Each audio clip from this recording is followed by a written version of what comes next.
This was an incredible show today. I love every show we do here on You Better You Bet. This one was special. Coming off of last night's game, I was there. Did I mention that? Thanks to Bill Zimmerman, Tyler Morales. Thanks to Kenny Henderson. Thanks to Downtown Mike Brown. Thanks to Dan Turner. Be part of the playoff action when you bet with boosted odds. Activate your odds boost token for any bet on the NBA playoffs, and you'll receive a bigger payout if your bet wins. Get ready for tip-off with BetMGM. Download the BetMGM app today. And thanks to our guests, our friend Danny Parkins, CubsForACure.com. The Radiothon starts tomorrow, 11 a.m. Eastern, 10 a.m. Central, on 104.3 FM The Score in Chicago. Be sure to check that out. Thank you to the great Clyde Drexler, the legend, and thank you to friend of the show, NFL Network Insider, the great, and the very in shape, looks good, our friend Mike Garafolo. Thanks to everybody on social media. You're all great. Had a bunch of, I don't know these people. I don't say this braggadociously, just like it's cool. Bunch of people at the game last night being like, can't wait to listen to the show tomorrow. I don't know who they are. I love doing this show, and I appreciate everybody that listens and watches. You allow me the opportunity to do something I truly love. Thank you. And with that, let's get to the bets for tonight. Kenny, please drop the dope-ass beat. So, look, last night was a loser for yours truly because instead of just laying the Knicks, I did Knicks money line along with the Mets, and the Mets were up 5-0, and it looked great, yada, yada, yada. The bet lost. I'm going to go back to the well with the money line parlay tonight. Give me the Colorado Avalanche parlayed with the Oklahoma City Thunder, both to win, plus 113 at BetMGM. Avs and Thunder both to win. I do think OKC will win tonight. I think OKC will win the series and, unfortunately, probably win the title. Now, just because I've been teasing it all show, Colorado's way better than Vegas overall, but the one area where Vegas has the advantage, I believe, is in net, where Carter Hart has been consistent since John Tortorella took over. He's been good in this postseason, while the Avs, at least in the second round series against Minnesota, ping-ponging back and forth from Scott Wedgwood to Mackenzie Blackwood. I think if you like Vegas to win tonight's game, I think you bet the over. And that's how Vegas wins the series. If Carter Hart stands on his head, that's how it happens. And if Colorado's two goalies, who are probably both like 1As, neither one a true one, I think that's how it happens for Vegas. That does it for the Wednesday edition of the show. I'll talk to everybody tomorrow on a tremendous Sports Thursday. Until then, I'm Nick Costos wishing you minimal sweats, winning bets, the absolute very best of luck. Our friends Bleck and Abdalla with Raj Sharan coming up next here. This is Westwood One Sports.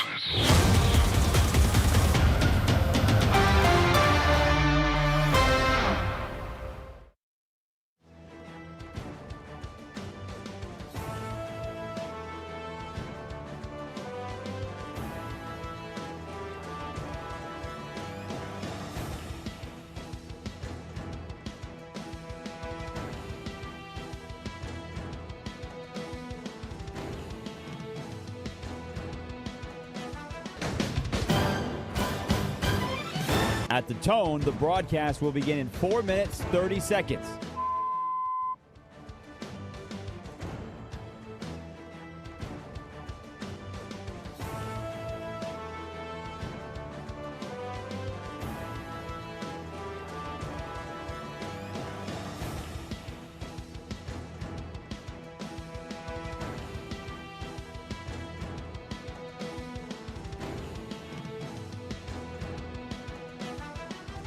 At the tone, the broadcast will begin in 4 minutes.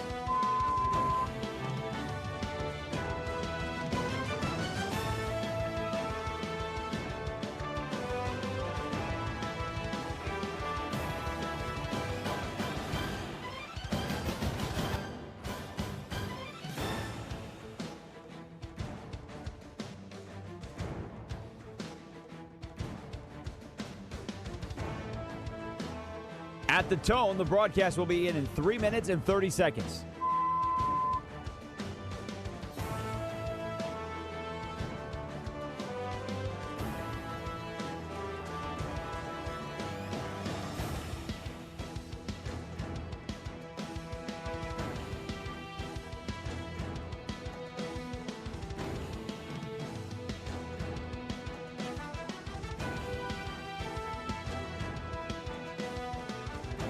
At the tone, the broadcast will begin in 3 minutes.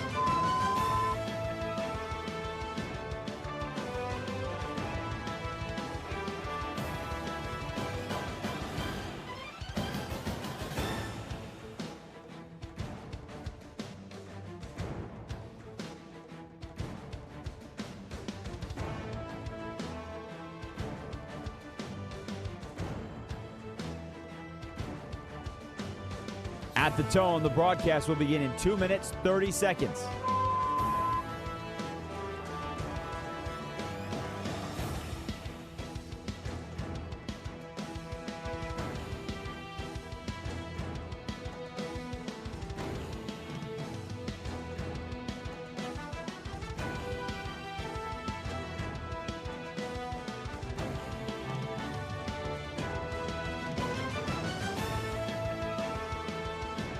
At the tone, the broadcast will begin in 2 minutes.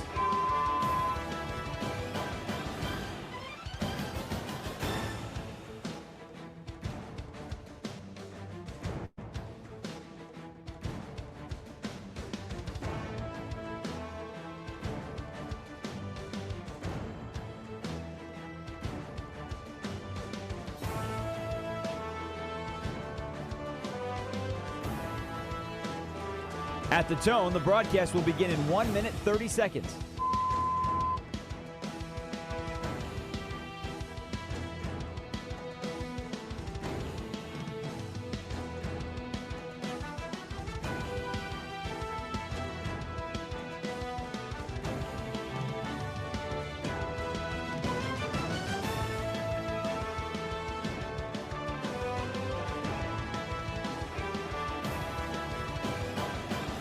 At the tone, the broadcast will begin in 1 minute.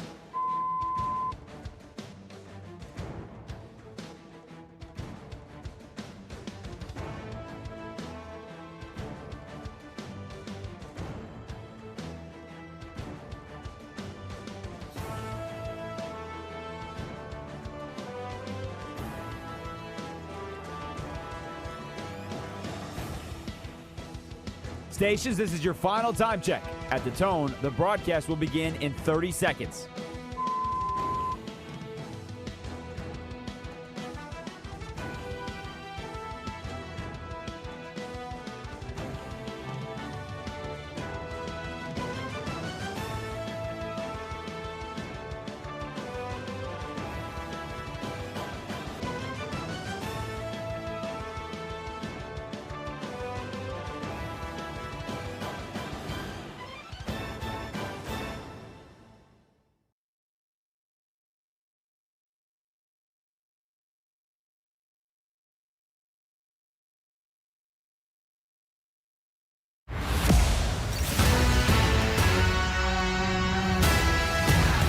This is Bleck and Abdalla on Westwood One Sports.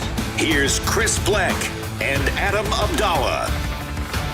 Welcome in to Bleck and Abdalla here on Westwood One Sports, the Westwood One Sports app, Sirius XM Channel 375, and all of our great radio affiliates around the country. I'm Chris Bleck, live from Chicago, broadcasting today. Jeff Schwartz in for Abdalla. He's live from Charlotte, North Carolina, hanging out with me until 3 Eastern right here on Westwood One Sports. You can call or text the show at 310-840-4910 as we get things started today. Jeff, how about the New York Knicks? They rallied down 22 last night in the fourth quarter. They come back, they force overtime. In overtime, they outscore the Cavs 14-3, and they win game one of the Eastern Conference Finals. What's up, Jeff?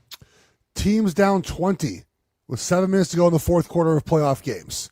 They were down 22 in the fourth quarter of this playoff game, right? It was 93-71.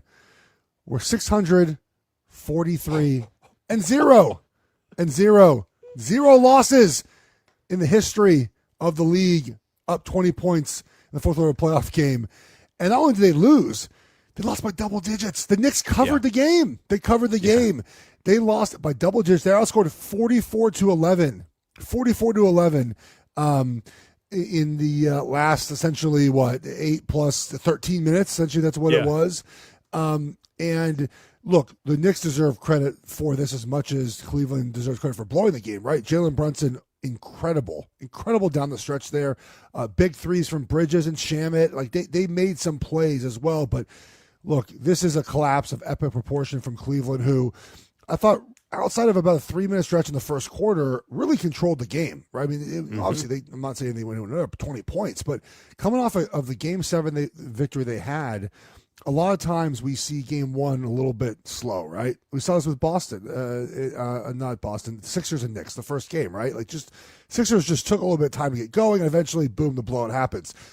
And it looked like they were going to overcome that, and the Knicks couldn't make a shot. It was 4 for 24 from three until they got going there. And what just a coaching malpractice from Cleveland, a player malpractice, a game they absolutely had to win, and a game that this team, I don't know what Cleveland is, buddy. If you can figure out, you let me know. Game 5, road win against Detroit. Game 6, complete, absolute stink fest. Game 7, another road win in Detroit. And then whatever last night was, 44-11 run for the Knicks.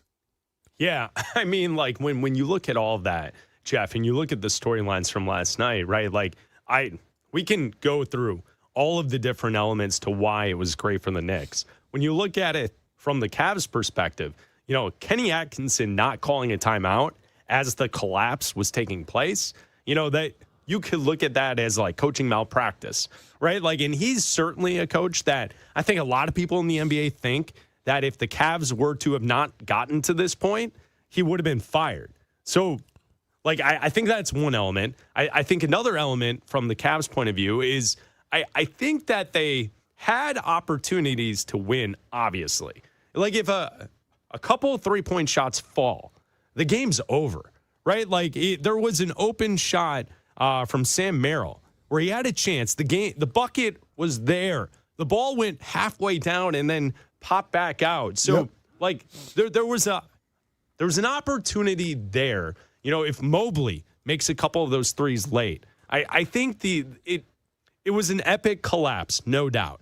But I don't know if it was as bad of an ending as possible, because I do think the Cavs got shots and they got those looks. The shots just didn't fall. And I think that's a part of playoff basketball, right? Like, is when you're on the road and you're the team that's not expected to win, you need those side character players to show up and to hit those big shots. And usually in the NBA playoffs, that takes place at home. It doesn't take place on the road. And I think that's what we have here. It's also Jalen Brunson realized in the fourth quarter that if you put James Harden in a high pick and roll situation, he can't do anything.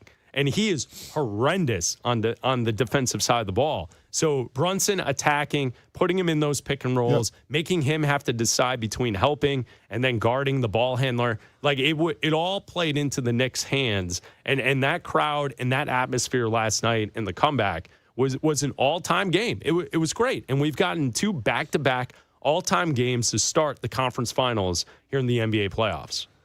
The Knicks got Harden to switch onto 9 isolations in the fourth quarter overtime, and the Knicks averaged 1.9 points on those direct head-to-heads, essentially, right? So they're able to switch pretty him good. on. Yeah, you think so? I mean, the most you can do, like that feels about the most you're going to get. Obviously, you could end up, I guess, in theory with 27 points, 3 points per direct action, but they're basically scoring every single time in that direct action. And the fact that Kenny Atkinson did nothing about it, just stood on the sidelines. He said after the game, the Cavs coach did, that he was saving his timeouts. For what? What are you saving your timeouts for? No. You're taking them home with you? You're going to use them in game 2? Look, when you're the road team in game 1, man, you have to secure the victory if you can do it. The Cavs had every opportunity, as you mentioned, to make this happen. Some of their best guys, again, continue to fail in some of these big moments. James Harden had, again, more turnovers than made baskets, which is just mind-blowing. He's had more of those games in his career than not in the playoffs, right? He's over 50% of his games have had more turnovers, I believe, than made baskets. And you just can't live with that. You know, Mitchell played really well, but then sort of died. I mean, look, again, the Cavs dying is not really surprising considering they just played a game 7, right? I think it's just how it went down. You look at Max Strus, 8 points, not good enough, right? Then you need a little more from him. Merrill got 12, which is what you want. But, you know, Mobley was not very efficient. I think anytime Mobley shoots a 3, if I'm a Knicks fan, I'm like so happy. I'm like, great, shoot a 3, buddy. And the Knicks just made enough plays. Enough guys made enough, plays in the moment when it mattered most, and they got it done. And MSG was incredibly loud last night. It was so fun to watch that game. and to see the passion those fans have for their team. But game 2, I'll tell you what, I just don't know what the Cavs are game to game. I just mentioned it. I don't know what they are game to game. There are moments when they look fantastic. There's moments they don't. They turn the ball over sometimes, 3-4 possessions in a row that don't turn over for an entire quarter. They lead the NBA in turnovers in the postseason. And, them and the Lakers, they don't care about the ball very often, but, they made 6 more threes than Knicks did. You figure that's going to get you a lot of wins over the course of a game. Yeah, and I'm with you, Jeff. Jeff Schwartz in for Abdalla today. Bleck and Abdalla here on Westwood One Sports and the Westwood One Sports app. To me, I get it. The stats show James Harden had a poor game. 15 points, 5 of 16 shooting from the field, 1 of 8 from 3. He had 4 rebounds, 3 assists, 6 turnovers. Jeff just mentioned that, right? Here's the thing that I would say, because I think the Cavs have a dilemma with James Harden. In the fourth quarter last night, Donovan Mitchell, he looked hurt. He didn't look like himself. So whatever it is, ankle injury, something like whatever's going on with Mitchell, the only way offense was being created was based on James Harden finding teammates open for open shots.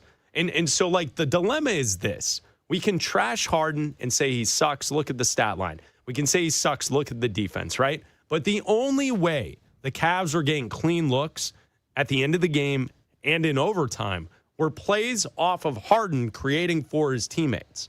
So that's where the dilemma lies with the Cavs. You can't just bench him because he's essentially your best facilitator offensively. And there were times in the fourth quarter where Donovan Mitchell, who doesn't look right, was just wildly trying to go one-on-one in ISO and turning the ball over at will, and Mobley turning the ball over as well. A couple really bad turnovers in the fourth quarter from both of those players. So, James Harden is the one guy, though, that when there were possessions late, if the double team came toward him, or if he was in a position to back down a defender, get into the paint and get a shot off, he was the only one creating offense. So, it is absolutely, I'm not going to stick up for Harden and his lack of defense or the lack of stats from last night. He has to play better if they're going to win. But he's also the only player that can create good looks for his other teammates. It's just those shots did not fall last night. But that's what Mitchell's supposed to do for them. Oh, no doubt. So that's the problem, right? Is that's supposed to be Mitchell's job? Even though I do find it interesting that at the end of all these games, Harden gets the isolations and Mitchell doesn't, even though, again, to your point, Mitchell has been beat up or at least looked that way for most of the playoffs, but he's a better Well, Jeff, I think what that is I think Harden is a better decision maker. And that's why at the end of these games, these final possessions, the ball goes to Harden and not Mitchell, because Mitchell is a little loose, a little wild with the basketball. I mean, it can't be any worse than Harden, who has 1 billion turnovers in this. I get it. I think Harden is a better just general distributor of the ball. He just turns the ball over too much in the playoffs. Yeah. And so why would you not let Mitchell have the ball and figure out? And look, when you watch Mitchell play, there seems to be less passes, right? There seems to be more of we're going to the basket no matter what mentality. But it does feel like he has a little bit more in what he can do. He's not going to step back and take some of those step back threes like Harden can do. And with Harden, you're just assured you're going to get a 2-point attempt or maybe a 3, like a step back 3. You're not getting a drive to the basket like what Mitchell can do. So they have different styles that they're playing, but I just, the turnovers for Harden make me feel like Mitchell has to be more valuable to what they do at the end of possessions or at the end of the games. What'd you make of the Knicks offense in the fourth quarter specifically? Throughout the playoffs, the Knicks have used Karl Anthony Towns as the high post decision maker with the basketball on offense. And essentially, they ditched that in the fourth quarter, and they went back to high ball screen situations with Jalen Brunson attacking James Harden, which I know many kind of pointed to. That's exactly the offense that they had last year, where they are having success under Tom Thibodeau. So when you look at the way, to me, it doesn't really bother me. I would look at it as this. The Knicks have that in their bag, right? If they've used a different style of offense to get to this point, to have success, Karl Anthony Towns making decisions, passing off the high post. Yeah, use that. But in a playoff series, if your back's up against a wall and you need to respond and you can go to something else that's working for you, I don't have a problem with it. But I've seen some people, especially online, push back and be like, that's the offense Tibbs was running. And surprise, here it is. It's working, yet he's not around anymore. Do you have a problem with the way the Knicks kind of attacked in the fourth quarter offensively? Not in the fourth quarter. In the fourth quarter, you can't fault going to Brunson, but I think that the fault of the Knicks early game is they were too Brunson-centric, right? And that often happens for the Knicks where it's too much ISO, too much Brunson. Brunson scores a ton of his points in the first quarter, by the way. He does start fast, but yeah. I don't think you can be so ISO heavy in a playoff series. Now against Cleveland you can, but Oklahoma City or the Spurs will eat you up if you're too ISO heavy like that, right? So I think ideally you want some more free-flowing offense, but part of it was they could make a shot, right? So they ended up being 10 of 32 from three, but a lot of that was the last 4 minutes in overtime. I mean, they were 4-24 at one point from three. And so Brunson probably thought, okay, I got to do it. No, who's going to do it? No one else is doing it for me. And that, to me, was a big problem in their offense. If more guys are making shots, I'd imagine Brunson doesn't feel like he has to be the caretaker of the offense and make all the decisions for the offense. So that would be one thing, immediately, right? It's just, let's be better shooting the ball. And you imagine it's probably going to happen in game 2 at home. And then, we don't have to see a Brunson-heavy offense. Yeah, no doubt. And I think that's one of those things where if Karl Anthony Towns can show up a little, help out a little, then, yeah, the Knicks are pretty much unbeatable in the Eastern Conference. Yes. Talking about the NBA Finals, it's a different story. But if Karl Anthony Towns is going to play a game like he did last night, 13 points, 6 of 14 from the field, 1 of 5 from 3, 13 rebounds. He also, we're talking about a turnover machine in James Harden, 7 turnovers for Karl Anthony Towns last night. I think that, like that, if you're a Knicks fan, you're celebrating the win. What a great comeback. But you need Karl Anthony Towns to play better in game 2 to make sure that the Cavs don't steal a game here at the start of this series and then steal home court advantage. Yeah. I got to tell you, man, I don't feel great about the Cavs' chances. Like, that felt like a game that you just had to, again, with the situation, right? You're coming off that game 7. You think that you have a possibility to steal game 1 and then the home court advantage is on your side. And they've been really good at home in the postseason. Man, it feels tough to think they're going to be able to fight through this, I think. We'll see, obviously, how it goes in game 2, but this feels like an absolute soul crusher right now. Yeah, it does. And like you mentioned, we have kind of gotten to a point throughout this playoff run where we think we have an answer on the Cavs, and then they surprise us. So, it is possible that they bounce back, but we don't know. And the Knicks looked fantastic last night. They win a comeback down 22 in the fourth quarter. You can join the show today. You can call or text the show, 310-840-4910. It's Bleck Abdalla here on Westwood One Sports and the Westwood One Sports app with Jeff Schwartz filling in for Abdalla today, hanging out until 3 Eastern. The NFL owners have approved more international games for the future of the league. I'll tell Jeff why I don't think this is a good thing coming up next. Well, guess who's back? Aaron Rodgers has finally decided to return to the Pittsburgh Steelers. It's a one-year deal for the future Hall of Famer. Reunited with Coach Mike McCarthy, they won a Super Bowl in Green Bay. Can they do it again in the Steel City? Westwood One Sports.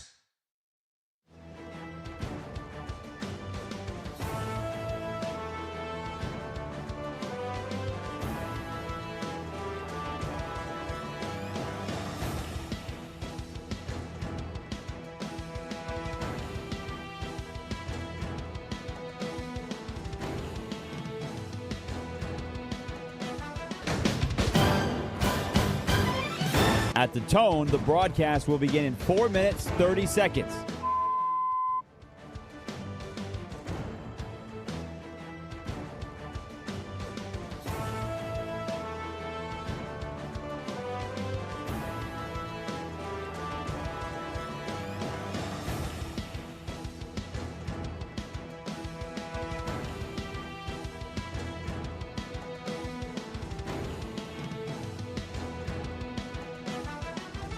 At the tone, the broadcast will begin in 4 minutes.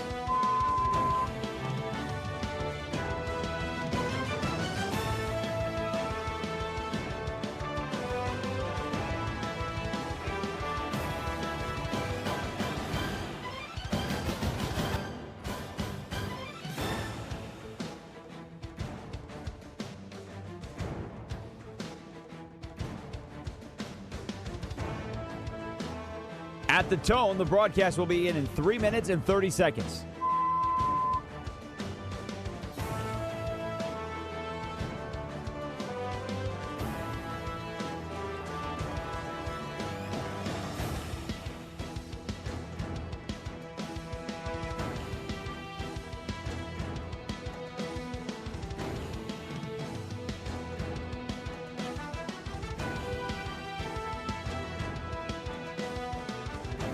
At the tone, the broadcast will begin in 3 minutes.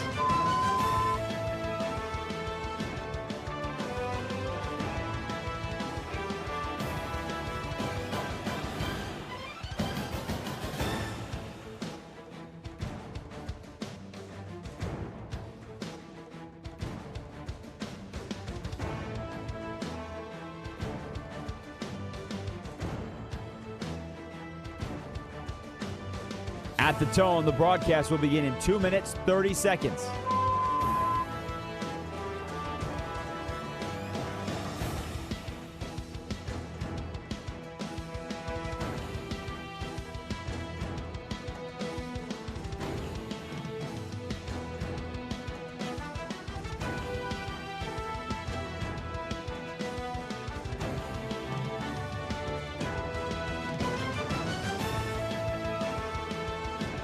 At the tone, the broadcast will begin in 2 minutes.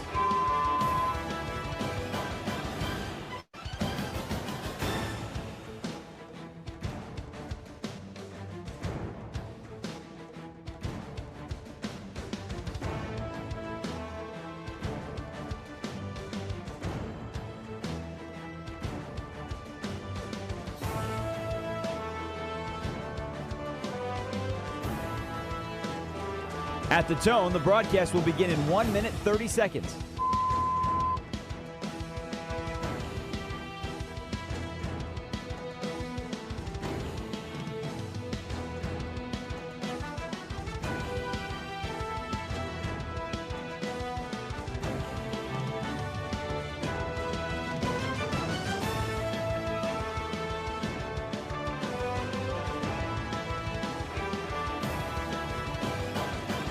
At the tone, the broadcast will begin in 1 minute.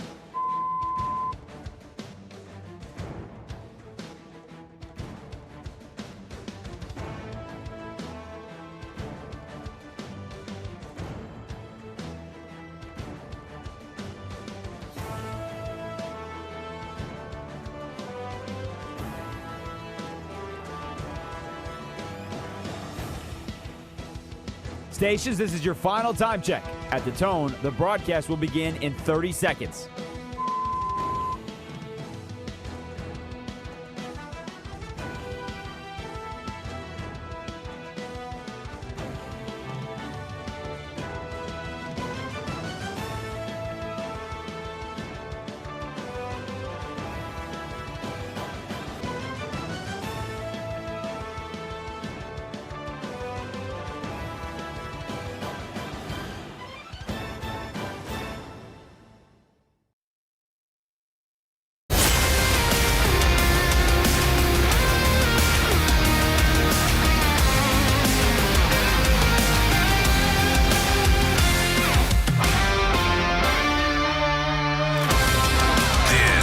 is Bleck and Abdalla on Westwood One Sports. Here's Chris Bleck and Adam Abdalla. NFL league meetings taking place this week, and the NFL owners have approved to increase the international schedule of games to 10 beyond this upcoming season. So the maximum number of games the league can play outside the United States per the CBA, they will now increase it to 10 international games. Bleck Abdalla hanging out with you here on Westwood One Sports. Jeff Schwartz filling in for Abdalla today. You know, Jeff, I understand the greed of the league, and I understand that they want to push this to 16. They want all teams to play one international game overseas. I know eventually we will get to an 18th game on the schedule. You know, all of these items, to me, come back to the league just wanting to make money, and it's all greed, and it doesn't actually help me, the fan who lives in the United States, who is unlikely to travel to go see one of these games overseas. It does absolutely nothing for me. I understand the novelty of your team going overseas and playing one of these games, but as a fan who lives in the United States, who attends NFL football games in the States, this does absolutely nothing for me because your team, my team, at some point will be giving up a home date to then go travel and play somewhere in Europe or South America or Mexico. And to me, that does absolutely nothing for me, who is just an average person who enjoys the National Football League. What do you think, Jeff?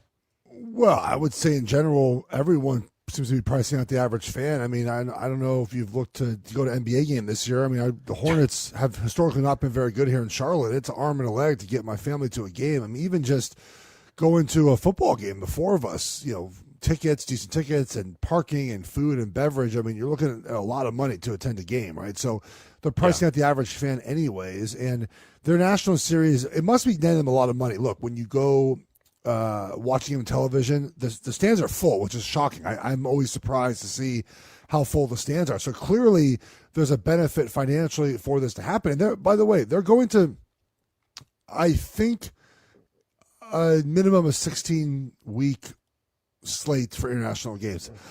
I mean, by the time it's all said and done, we go to 18 weeks. Yeah. It's going to end up being an international game every week, but maybe week 17, 18, they don't do it just to make sure that, you know, just because the end of the season, they would not, they don't want, you know, teams to be too tired traveling overseas late in the season.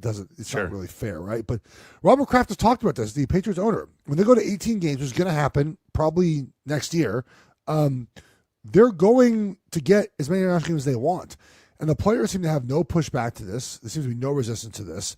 And if the players don't resist it, that's all you can do. I mean, there's no way to stop it unless the players say, hey, we're not doing this. But then the owners will say, okay, we'll give you more money. We'll do something. We'll sweeten up a little bit. And they'll make it happen. Look, as a fan of the sport, I will watch the games Sunday morning at 9:30 Eastern. I'm on the radio typically too, so it's like to have something on. But I do probably care a little bit less about those games. Other games, I don't know why that is. They're trying to get better matchups this season. But look, okay, I just don't agree with playing a week one game, but that's so important between the Rams and Seahawks in Australia. We're going to get to the end of the season, and we're going to look at that game and say, hey, remember that game in Australia that's going to matter for the division? That game was in Australia at 10:30 local time, Australia, on Friday morning, and that game will end up determining potentially who wins a division, who gets a home playoff game, who hosts. We saw last season how important it was. Seattle was hosting the NFC Championship game, you know, versus obviously being in Los Angeles for that game. So I don't love the scheduling of it. I get why it's done. There's certainly a lot of money involved here. The fans seem very passionate in Europe for these games, in Mexico for these games. But I totally understand why you wouldn't love it. Yeah, and also, like, you know, Jeff, you played 8 years in the NFL. Were you ever a part of a team that went overseas? No, by the time I retired, it was that didn't start up yet. No, it was, but just wasn't. It wasn't something that every team did. It was like one game a year. Got it. Yeah, I mean, because like I would find it interesting to find out like what the players think of this, because you're right, the pushback doesn't seem to necessarily be there from the CBA, and I would also, you know, suggest that you made the comment of like what would they get back in return, and like it does seem like the last couple of labor agreements, like what the players get back in return isn't actually anything worthwhile. It's like less practice days in pads. And it's like, that doesn't really, that doesn't really do anything. Like, I get it. Sure. Some people don't want to have as many practice days in pads, but like, if you're not splitting the cash that the league has 50-50. Like the owners are really conceding absolutely nothing. So this is my biggest gripe with the PA at the moment, NFL PA at the moment, is that it does not feel like we have gotten adequate return for what we are giving up to play more football. So a lot of players, right, they seem to argue or want to argue that they want less practice time in the spring, which is right now, right? Right. The spring is the easiest time of the season. It is. I found the spring a lot of fun. So you're 9-week program. It's 3 or 4 days a week, depends on the week. You're there for 4 to 6 hours, and you have a mini camp, okay? It's the best time to bond with your teammates because there's no stress of playing football right now. No one's getting cut. No one's making a team. There's not, it's not intense right now. All you do is you go out and you hang out with your boys at the locker room. You lift and you go out and do an OTA practice. That's a pretty simple practice. And players, for some reason, just don't want these anymore, and they're willing to give those up for another game, right? Like the owners say, hey, what do you want in exchange for this 18th game? Less practice time in the spring. Of course the owners will agree to that because that doesn't mean anything for them. They don't care about practice time in the spring. They want money. The players have got to get a bigger percentage of the pot. Let's just say right now they get 50% of the pot, right? You want to add an 18th game or international games, then give us 52% of the pot. Like give us more money. And the players argue for the worst things. It's unimportant. I just don't understand why players seemingly are obsessed with the offseason program and making it shorter and being less time in the office. Get more money. Get medical benefits. They've done a better job of that over the years for retired players. But get something tangible, right? Less practice in the springtime. It's not something that really matters in the end. And I just feel like players just never get what they've deserved. And I'm going to argue we need 79% of the salary cap. Like just right. Just something more than what we've gotten lately. Yeah, something more of value. Like that's what I always noticed is that you're giving up helmet and pad days when it's like, yeah, but the owners still control everything. Like the fact the owners that don't care about practice because they get paid. The owners get paid by us showing up on Sundays. Right, exactly. So they give up things that don't mean anything to them. Where the players are then being told every team in the league is going to end up playing a game overseas. And, like the other thing that I kind of look at with you, the comparison of other sports, because I have heard and seen some say, well, in European soccer, the teams come over to America, so why can't the NFL go over to Europe? The only thing I would say with that is European soccer teams do not come over here during their seasons. It's all summer stuff, and it's all like friendlies that they're playing here that don't matter. And most of the teams, the big clubs, Real Madrid, Barcelona, Man City, Man United, those teams, when they come and tour over in the States, you might get like half of their stars who then play for like the equivalent would be like 1 or 2 quarters of NFL football. Yeah. So like you're not getting someone who's a big star, a top level star for a top club in Europe playing a full 90 minutes in the summer for a friendly here in the States, where we're sending our NFL teams over to Europe and they're playing competitive games like you mentioned that matter, that will affect the end of the season results in the playoffs and playoff seeding and home field and all that stuff. And we're doing that. The only other leagues that have done that is baseball has gone to Japan, and they've also gone to London. But the London thing was like middle of the season of baseball, and the Japan thing was at the start of the season, and they kind of used it as like a false end of spring training, and then the teams came back to the States, and then they got ready for opening day. So that happened in baseball. Yeah. And then the NBA the last couple of years has sent teams over to like Paris for like 1 game. And then they come back. And like it's a meaningless game in the middle of the regular season. You could argue it has something to do with standings and all that stuff, but like it's one of one. Right. It's 1 game of 82, so I think it's less impactful. Where the NFL, having 16 games over there and 16 different teams or whatever, to me, it's just a lot. And it does nothing for the fan who does not have the funds or means to go to Barcelona to go see your favorite team play or to go to Australia to see your favorite team. Like, it's unrealistic for someone like me to go see my favorite team play in these games. So I agree with you there. You mentioned something that I think is actually part of this discussion, because we talk about what the players want, right? And what they want from collective bargaining agreement, what the owners want from it. And one thing players have talked about is playing on grass, right? More grass fields, because grass is so much better on your body. You mentioned soccer friendlies being played in the States. Yeah. Do you know what field they play on when they come over here? Grass. Grass. You know what the World Cup's going to play on when they come here in July? Grass. They're even putting grass in the domed stadiums. Yeah. So it can happen, NFL. You can put grass in dome stadiums. You're growing grass right now in AT&T Stadium for a World Cup game, but yet you won't have it for a Cowboys home game? Yeah. It's funny how they have the leverage to make that happen. They have the leverage to make that happen, yet we can't do that. I mean, you're going from Cleveland's going from an outdoor stadium to indoor stadium. They're not going to have grass anymore. The Titans, I think, don't have grass anyways. They might still have grass, but they're not having grass in the new stadium. It's very frustrating because grass is better for our bodies. It's what players prefer. It's a big sticking point for us. We've never seemed to win this battle.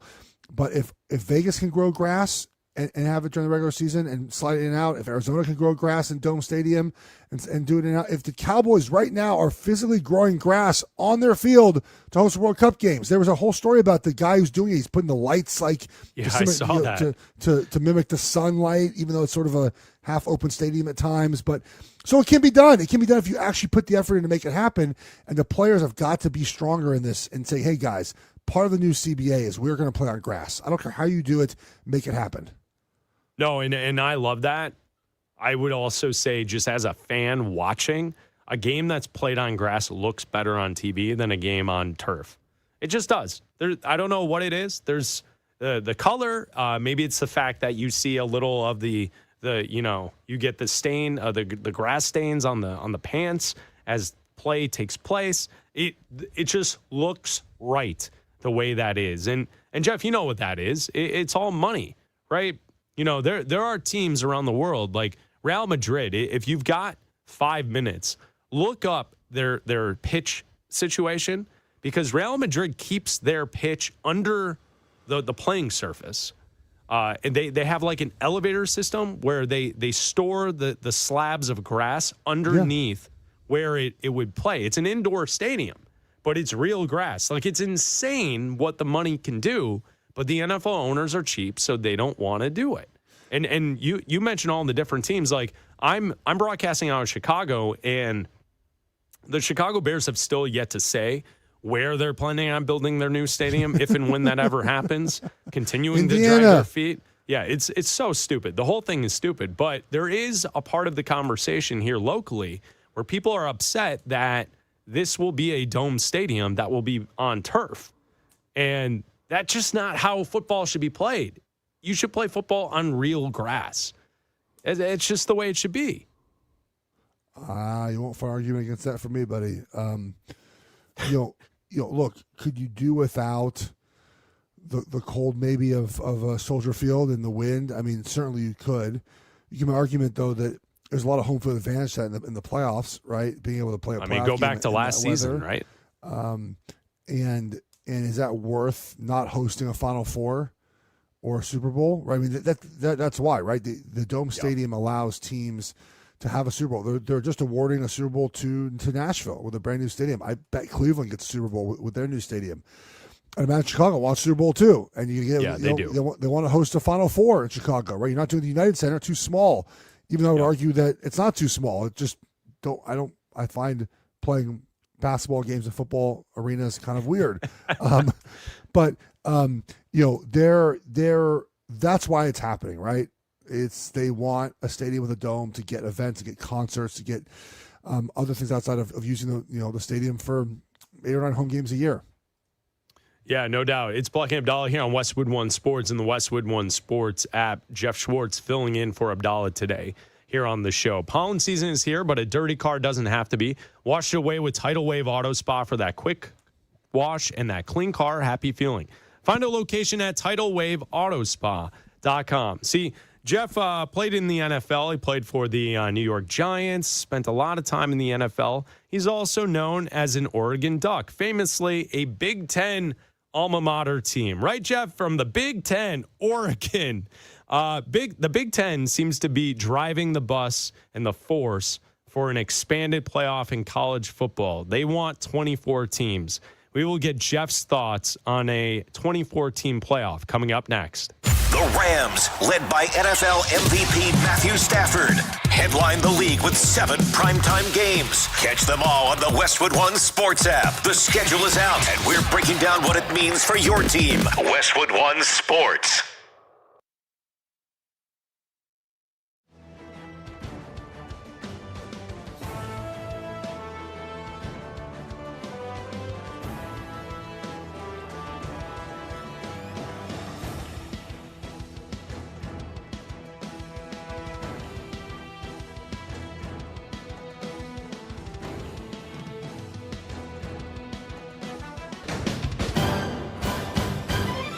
At the tone, the broadcast will begin in 4 minutes, 30 seconds.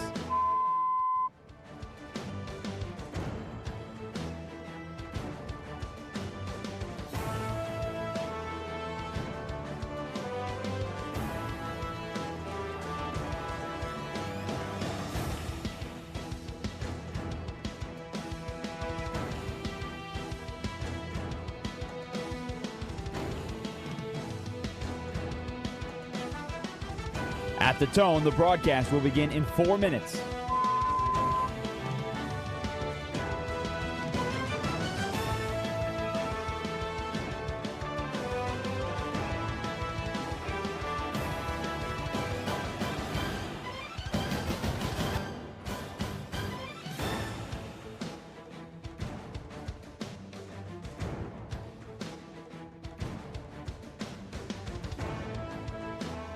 At the tone, the broadcast will begin in 3 minutes and 30 seconds.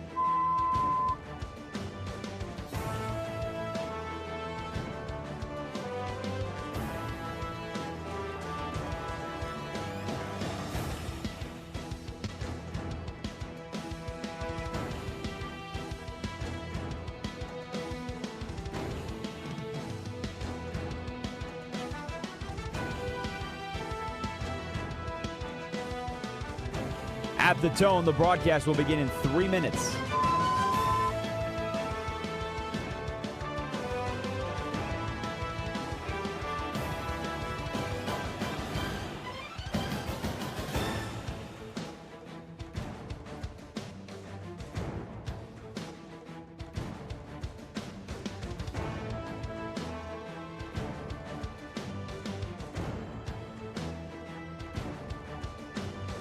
At the tone, the broadcast will begin in 2 minutes, 30 seconds.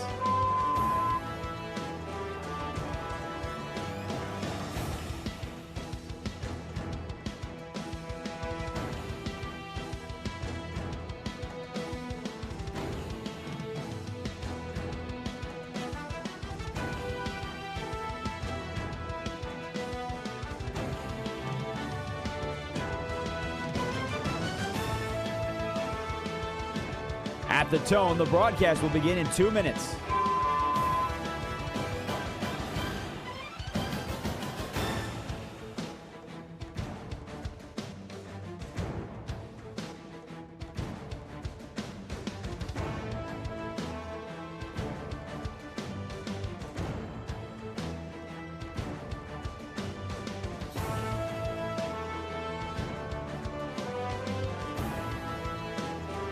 At the tone, the broadcast will begin in 1 minute, 30 seconds.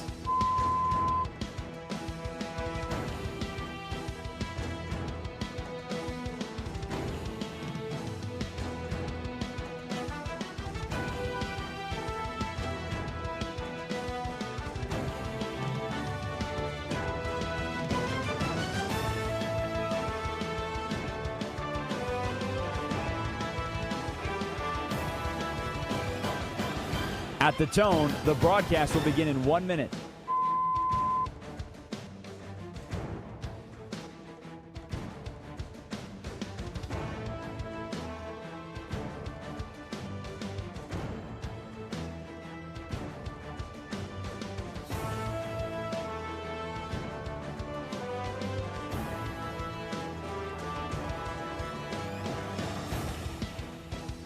Stations, this is your final time check. At the tone, the broadcast will begin in 30 seconds.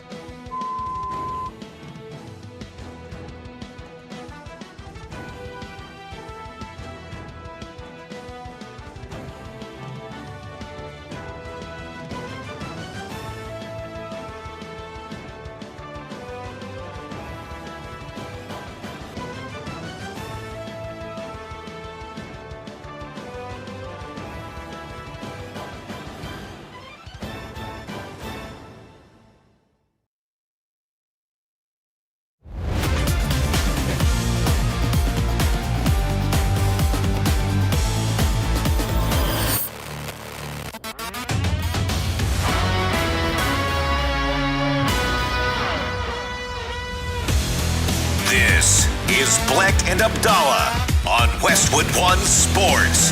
Here's Chris Bleck and Adam Abdalla. Hanging out with Jeff Schwartz today in for Abdalla. It's Bleck and Abdalla here on Westwood One Sports and the Westwood One Sports app. And Jeff is a former NFL player. He also played college football for Oregon, a well-known Big Ten club.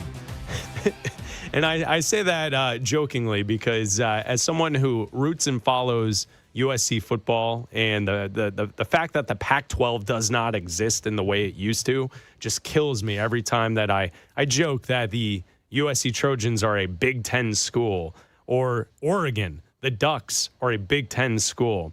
So, Jeff, when we look at the college football playoff and the fact that essentially the Big Ten is holding their spring meetings right now in Southern California this week, and they are the one conference that is pushing the hardest to get to a 24-team college football playoff. And I feel as if we've tried to explain this here on the show, as every single time one of these stories pops up, it feels like coaches around the country do not want a 24-team college football playoff.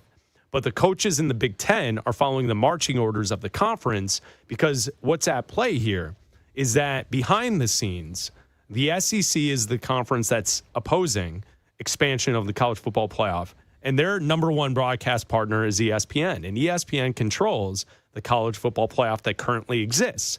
Fox is aligned with the Big Ten, and Fox would like a crack at more playoff games so they could air those events, and therefore the Big Ten wants expansion. Do you think that's a fair way to look at how this is kind of playing out? And I just want your opinion as someone who is an alum of a school that's now in the Big Ten pushing for more teams in the college football playoff. What do you think of that? That's a very fair assumption. Two things I think are happening here. I actually think coaches do want expanded playoff more than they're letting on because then they can say they made the playoff, right? So your beloved USC Trojans can finally say, we made the playoffs, see? Yeah, see, we're not in year 5 of a rebuild. We've done it. See, we made the playoffs. We're 9-3. We're USC. We're in. So I think actually coaches are probably pro for that. But they obviously taking their marching orders from their commissioner, right? So from the league level. Like, I'd imagine that, Big 12 and AC coaches would be for expansion of playoff, but it's got to work out for them, right? Like, they're not going to endorse something like this if they find out they get 2 automatic qualifiers, right, at 24 teams. So I get why Big Ten coaches are involved. Now, I will say, though, the inverse could be true as well, where you're pro 2014 playoff, you're a coach, and you miss the playoff, you're fired, right? So that those can also be true. I think what you said is very accurate about TV networks. So I work for Fox Sports, and I would love us to have a playoff game because I am selfishly, the job I do requires college football to be on Fox. So I would love us to have a playoff game. We'd be more involved with my podcast with Fox having a college football playoff game. No doubt. I'm actually surprised this has not happened yet because think about the NFL playoffs. It's across 4 different networks. Now, I think maybe Prime might even have a game. It might be 5 for the playoffs. 5 networks, right? ABC and Disney, or let's say Disney, CBS, NBC, Fox. And there might be one streaming game. I'm I don't know about that. That's a lot. ESPN essentially owns the college football playoff and all but I think 3 bowl games. The Holiday Bowl's on Fox, the Sun Bowl's on CBS, and there's like one on Barstool that was on like the CW, right? Like, that's it. That's right. Yeah. So they own all the bowl games and the college football playoff. If the goal of expanding the playoff is to make more money, which it feels like it is, because why else would you do it? You're not getting more champions. It's like not like the next 12 teams are championship caliber teams.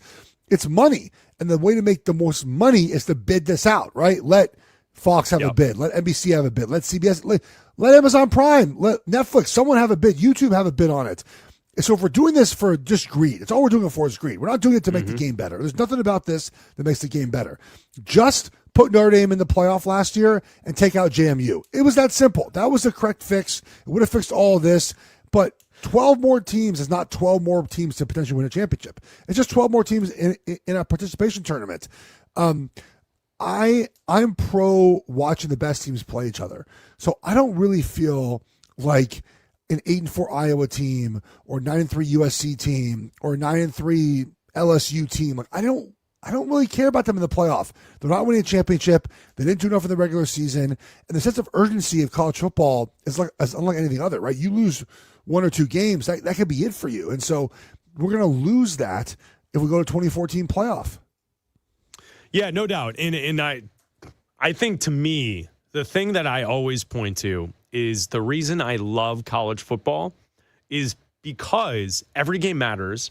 And it's in a situation where every week, even though there may be not the biggest matchups, something unexpectedly takes place because these are 18 to 22 to 23-year-old men playing a game where you can't necessarily always predict the outcome. And I think that that's the brilliance of college football, that the traditions, the pageantry, the rivalries, that's why I love college football. I don't love college football for a bracket.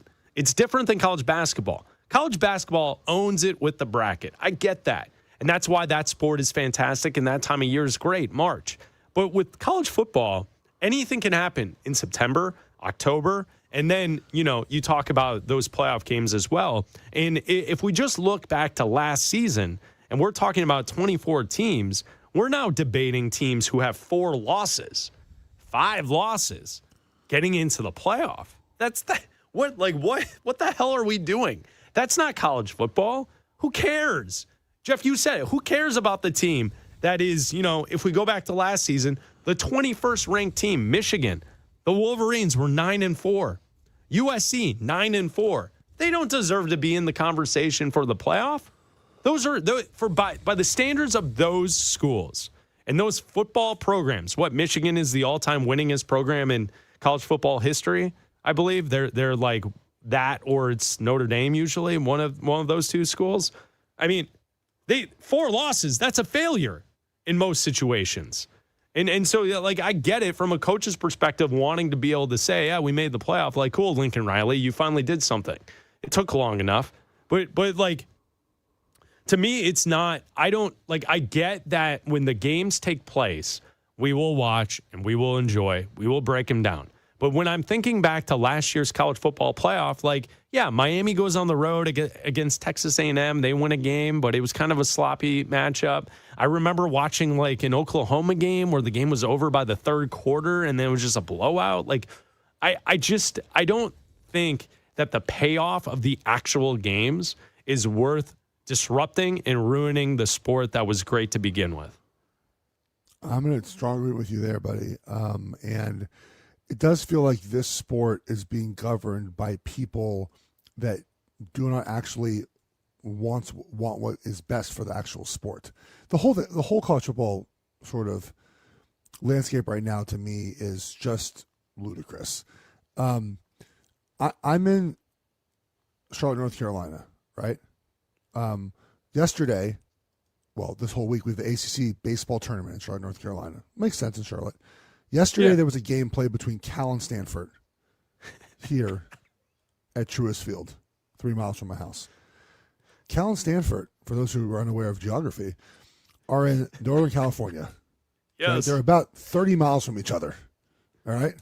So they're in the ACC tournament, the Atlantic Coast Conference, but they're in California in Northern California, 30 miles from each other, and they're playing a conference baseball game here in Charlotte, North Carolina.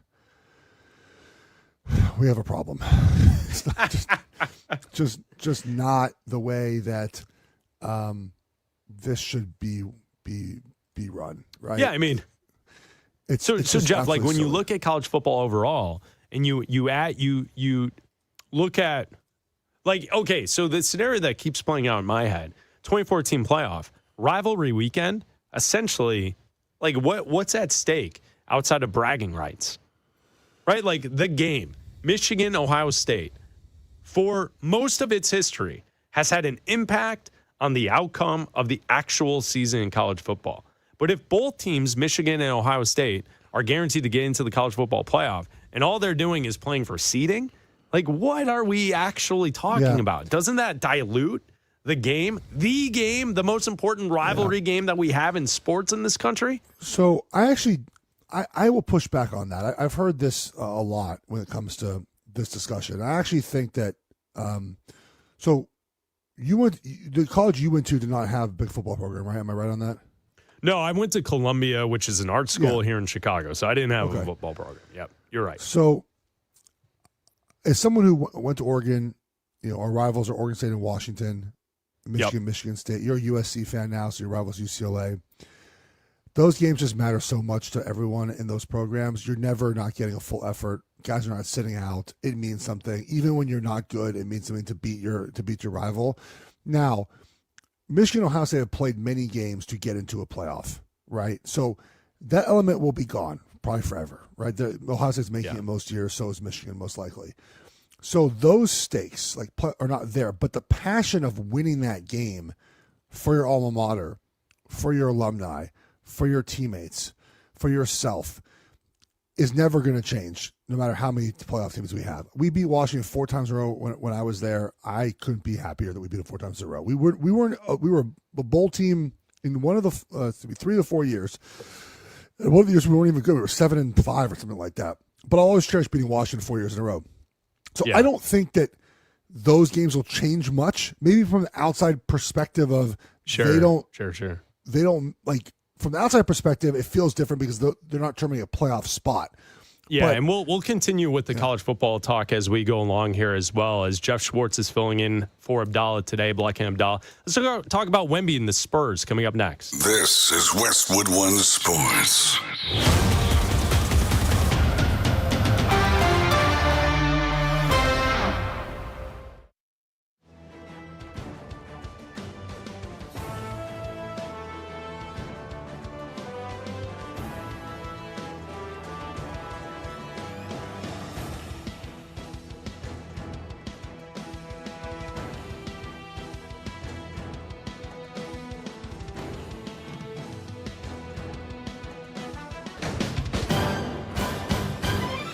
At the tone, the broadcast will begin in 4 minutes, 30 seconds.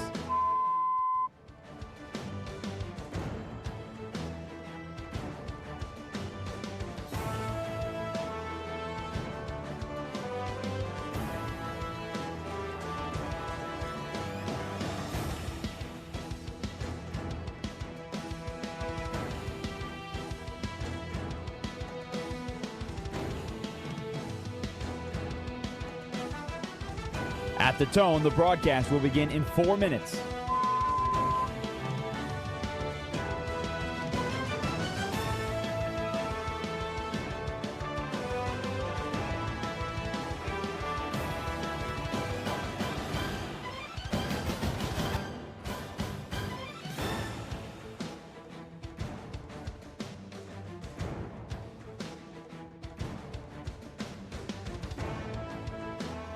At the tone, the broadcast will begin in 3 minutes and 30 seconds.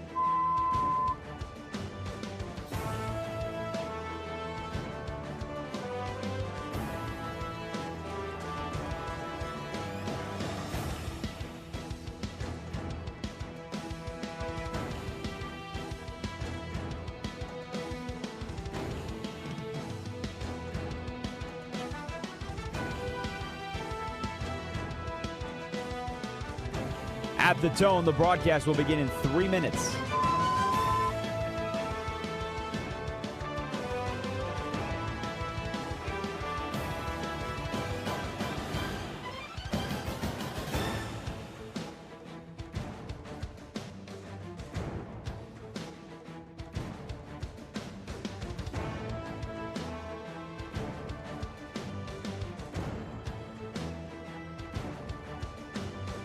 At the tone, the broadcast will begin in 2 minutes, 30 seconds.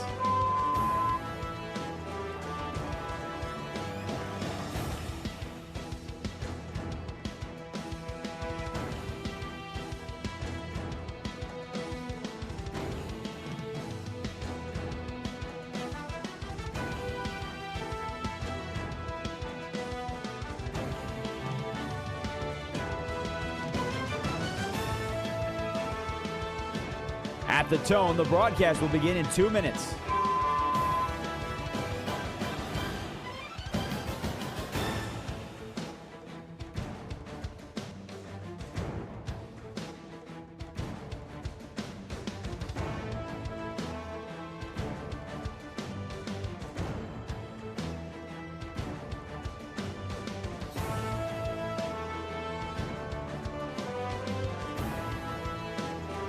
At the tone, the broadcast will begin in 1 minute, 30 seconds.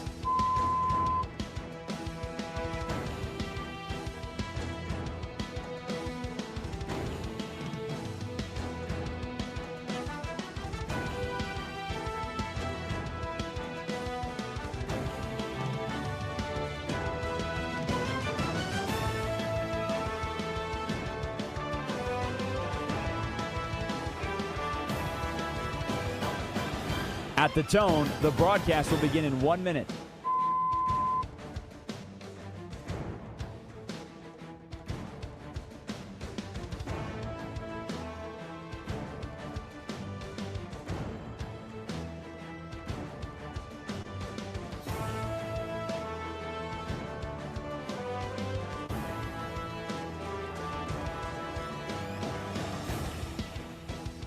Stations, this is your final time check. At the tone, the broadcast will begin in 30 seconds.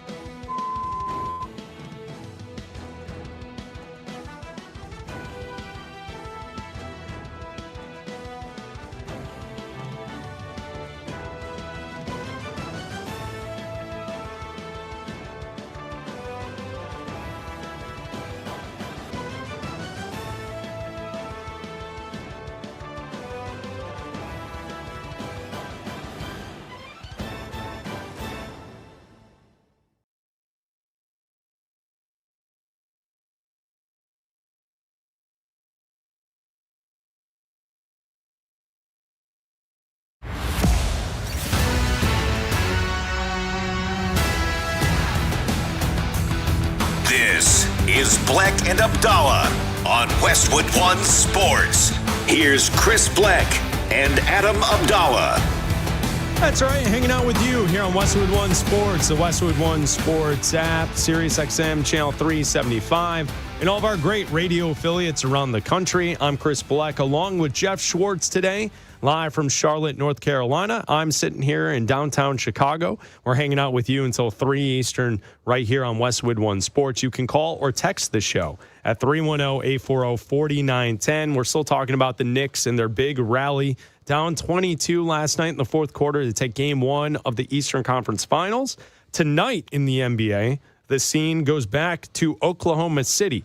8:30 Eastern tip for game two, Spurs and Thunder. The game will be featured on NBC television. And Wembanyama in game one was incredible, Jeff. 41 points, 24 rebounds, an all-time performance. Also, his ability defensively to affect all of the different shots around the basket and to just always be lurking in the background to really play into the mindset of how the Thunder were going to try and score in game one. So tonight, the second game of the series, what does Wembanyama have in store for all of us? Because what I talked about yesterday here on the show, Jeff, was that with Wemby, he is really coming into this category of must-see TV at all times for all sports fans. Not the diehards, not just the basketball fans, but I do feel like Wembanyama is starting to cross over into this casual sports conversation where everyone is aware of what he is and what he hopefully will become at some point, and the attention is certainly there. People are watching, and it is must-see TV. Alien. He's an alien. I don't know how else to explain Yes. what Wembanyama could do in the court. I still cannot get over the audacity of that 32-foot transition three-pointer he made. I went to the gym on yesterday, Tuesday. Today's Wednesday. Tuesday. I went to the gym Tuesday, as I always do during the week. I went over to the gym. I went to the gym, not the workout area. And I stood about the place Wemby would take that shot. I took a picture of that, of like where that was on the court. And I was like, wow, yeah, this is gonna be a tough shot. And with 24 seconds left in the game. And he made it. And then there were so many other plays throughout that game. I've never seen a player have a bigger impact defending the basket with no one actually shooting the ball at the basket. I mean, how many times, and I don't even know if the Spurs were letting the Thunder get by them, but they were. And then Wemby was in the middle of the plate, and there was nothing happening. And look, I think tonight, Oklahoma City has to do a bunch of things differently, but it starts with two things with Wemby. One, you have to challenge him at the rim a couple of times early in that game. You have to. You might get blocked. You might get embarrassed, but you might draw a foul. You might get a tip-in rebound, right, for a dunk. You might do something good. They can't just dribble in the paint and then dribble away from Wemby. You have to go challenge him. Secondly, I would double Wemby. I would do what teams are doing at SGA now. I double Wemby immediately. And just anyone else beat us. If you can continue to hit threes, Vassell, Castle, Champagny, like, please, if you beat us, we can live with that. We can't get beat by Wemby. And those are two things I would do if I was OKC. I would blitz Wemby and double him and force anyone else to beat you, and I would challenge him at the rim. That one might not work. It may work. It may not work. There's other things they have to do, but those are two I'd start with. And my least favorite player to watch in the NBA, by the way, is Chet Holmgren. And I made this point many years now. I just can't stand it. It's just his face, his mannerisms, his softness. I can't deal with it. Yeah. He's got to play better today. You got to play better. Have you seen the latest video that's going around online from game one? Foot? Yeah. What kind of bogus move is that? Because Oklahoma City, it's interesting, right? When people and things and organizations are tough, they don't have to show you, if that makes sense, right? Yes, yeah. I'm a tough person. I played in the NFL for 8 years. I played offensive line for 8 years. I was actually talking to my wife about this the other day. I was like, you want to know, like, I used to have to, with my body, like, move 300-pound people against their will. Like, that's what I did for a living. We were joking about pretty that. Cool. Like, it's pretty sweet.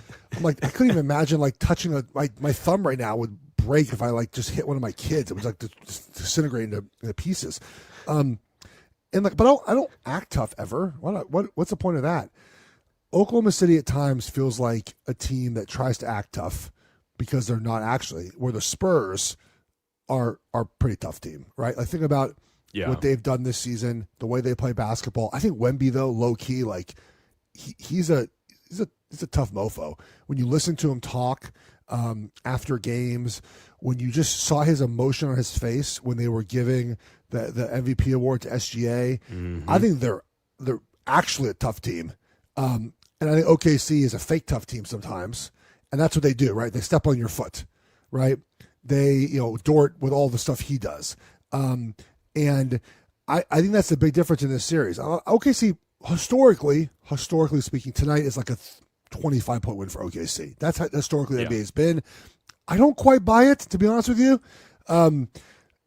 But that's what the NBA has been. But, man, the Spurs are super impressive to watch. There's no fear in the Spurs. Wemby's an alien. I think they're a tough team without having to be tough, right? I think that makes a lot of sense. Wemby's likable. Yeah, it does. They're coached very well. They don't know any better, right? Their guys are just super young. Castle's 21, I think, still. Yeah. Harper's 20. They're so young. Wemby's not even that old. And, man, they're a lot of fun to watch. And I'm a Lakers fan, and we obviously got torched by the Thunder. But I'll tell you what, JJ Redick gave a blueprint to the Spurs. Just run two guys at SJ and figure it out. Just figure it out. Yeah. And they're doing that. Yeah, you're right. And I think that's what the story is of this series, is that the styles are just so different in the personalities. And I think you are certainly onto something with the toughness and the Spurs actually being tough. I think it starts with Stephon Castle. We saw him win championships at UConn, and he is just a tough dude naturally. He's a tough defender. When he goes to the hoop, if you bump him, it does not matter. He goes right through you. That dunk that he had where SGA kind of flailed off to the side, he slammed it, and then he just held the rim and stared him down. Boy, that's a tough move. Like, that was cool. That was pretty sweet to see. And I think when you look at that and you look at the way that Wembanyama interacts with his teammates during a game and interacts with the officials during the game, he's not complaining. He's not flopping. What happens is, and I picked up on this recently, just watching so much of Spurs basketball, is what you'll notice is if there's a call that goes against him, what's the first thing he does? He starts clapping his hands and like talking to himself, and then he goes over to his teammates and he gives high fives to all of his teammates. Yeah. And it's such a different style than the complaining, the flopping, the fakeness of the aura farming Oklahoma City Thunder guys. Look at you with the Gen Z terminology. I like it. Okay. But isn't that it? Like, everything they do is for social clout. It just is. And it's how it comes across. It's the way they play. It's the way they dress. It's the whole, here's the MVP trophy, the Shai Gilgeous-Alexander, but look at these fancy watches and trench coats that he got them from Burberry and all this gear that he got them so they can flaunt it on social media. It is just two completely separate things. And it's almost shocking that this group of players play the game in the middle of the country in Oklahoma City, right? Like, you would think that these guys are from Los Angeles or South Beach, the way that they flaunt everything that they have. It's not really in mesh with the fan base in Oklahoma. So, like, I don't know. Like, to me, I think you're dead on with that. I think the Spurs are actually tough, and I think Oklahoma City is a very talented group of young players who think that they're tough, and they're about to get shown what real toughness really is. Yeah. And, Jeff, to your point, you're right. I think when you look at the spread and you look at the way historically it goes, I would expect the Thunder to win tonight. If they don't, it's done. Boy, are they in trouble. They're going to win 4 next 5. And maybe, and if they don't win tonight, it is possible that if Wemby shows up and gives us another performance like we saw in Game 1, it is possible we may have too low of expectations for how great Wemby could actually be if that's the case. If he shows up in Game 2 and does something like we saw in Game 1, oh, man. Yeah. Maybe we're underestimating how great he can actually be. I don't think we're underestimating anymore. You mentioned Stephon Castle. So fascinating to me, the way that drafts work, right? Because a lot of times when you watch players play, you're just like, oh, that guy's going to be a good pro.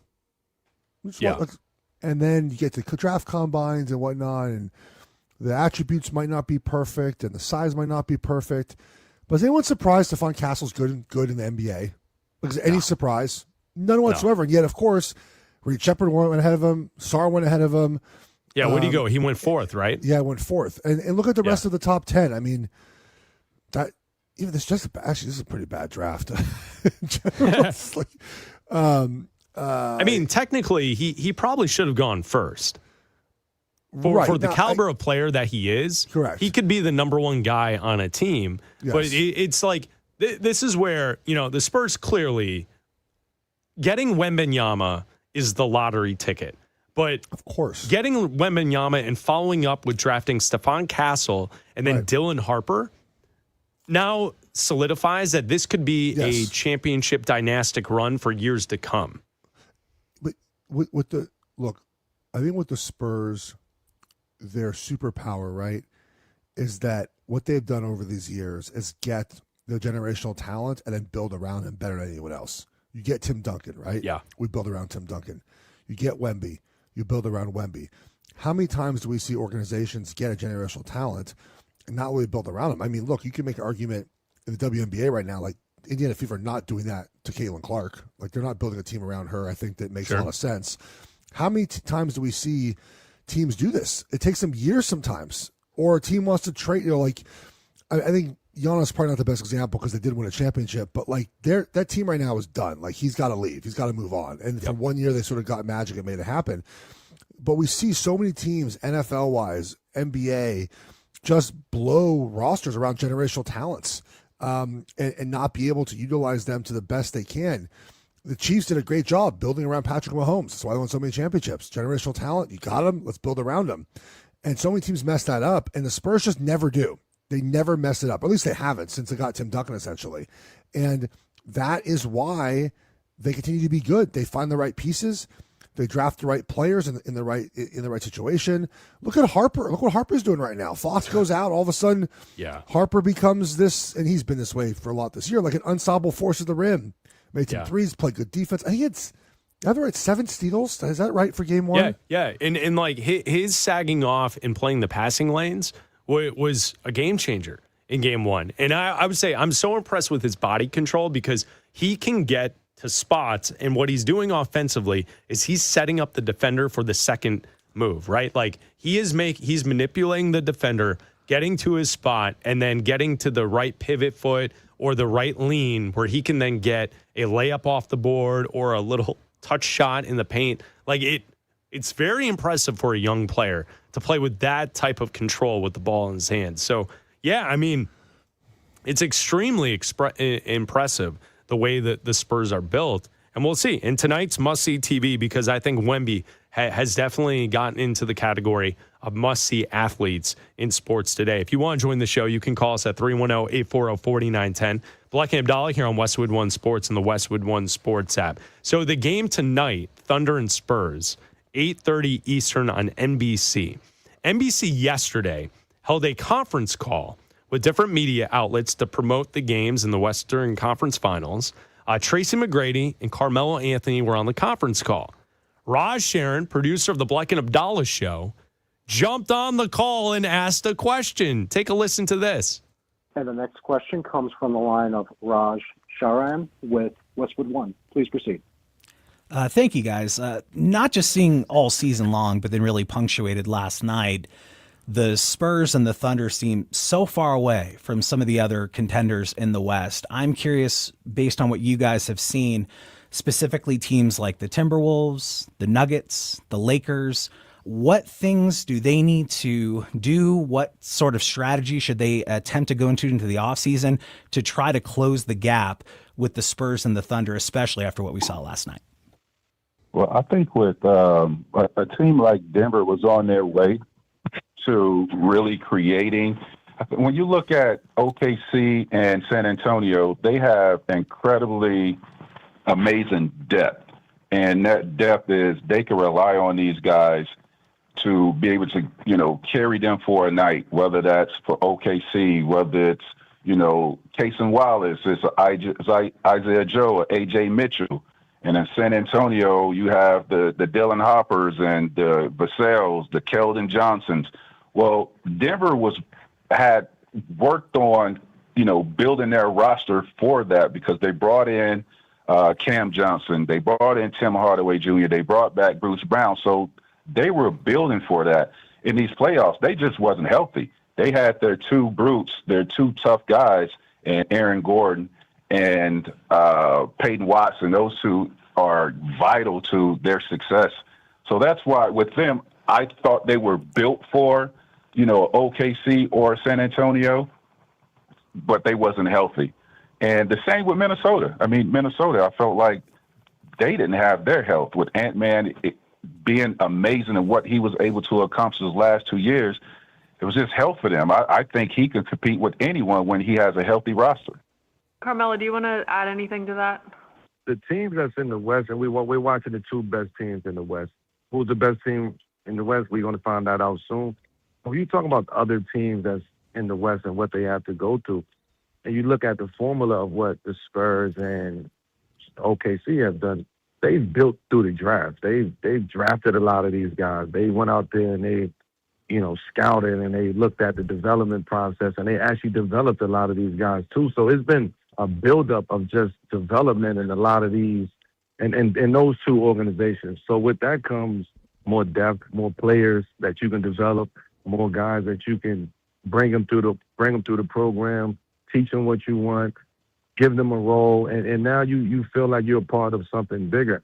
There's other organizations that's out there that really needs to, figure out what they want to do in the draft, figure out their core pieces, but also figure out how they're going to fill that bench out, because as we seeing right now in the playoffs in the Western Conference Finals, the bench is everything. And if you don't have no bench, you don't have no depth, then you're not going to be able to go out there and compete with the Spurs and the OKC.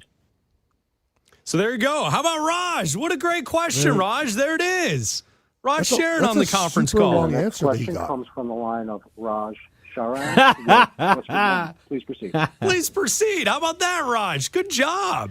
I mean, they said it was a Western Conference Finals conference call, because if they hadn't said that, I would have been tempted to just go pure fanboy. Hey, Mello, how much different would history have been in the 2008 Western Conference Finals if Anthony Carter hadn't thrown that ball away in Game 1? You know, how much different would it have been? But no, I stuck to the criteria. Western Conference Finals discussion. Look at that. Raj Sharon. Love it. I think those teams that were mentioned, a lot of work to be done. I don't think, Yeah, I would think, Minnesota's think so. just, they had their chance. They just, I am so curious to see sort of like the contenders in the West.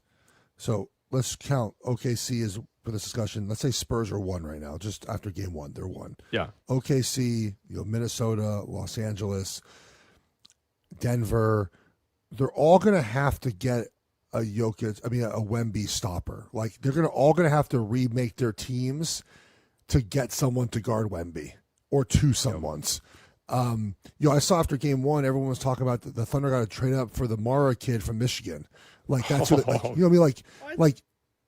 Right. Everyone's going to revamp their team. Yeah. To stop Wemby.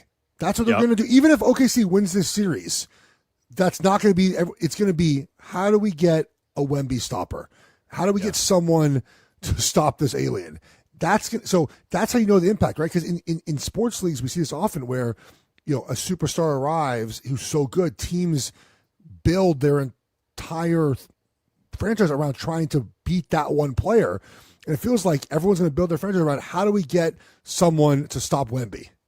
Yeah, absolutely. And that's the way it's going to go. How about that? Good job, Raj. And the next question comes from the line of Raj Sharan with Westwood One. Please proceed. Please proceed. He made my last name sound like way cooler and more exotic than it actually is. So, Bleck, can you just start calling me that? Sharon? Sharon. You know the way he did? That sounded pretty cool. And the next question comes from the line of Raj Sharan. Raj Sharan. Yeah, I like that. Sharan. That's pretty good, right? It's Bleck Abdalla here on Westwood One Sports. Jeff Schwartz filling in for Abdalla today. We will go to Stock Watch coming up next. Buy or sell, up or down on Chet Holmgren. That's the first name we talk about coming up next. Well, guess who's back? Aaron Rodgers has finally decided to return to the Pittsburgh Steelers. It's a one-year deal for the future Hall of Famer. Reunited with Coach Mike McCarthy, they won a Super Bowl in Green Bay. Can they do it again in the Steel City? Westwood One Sports.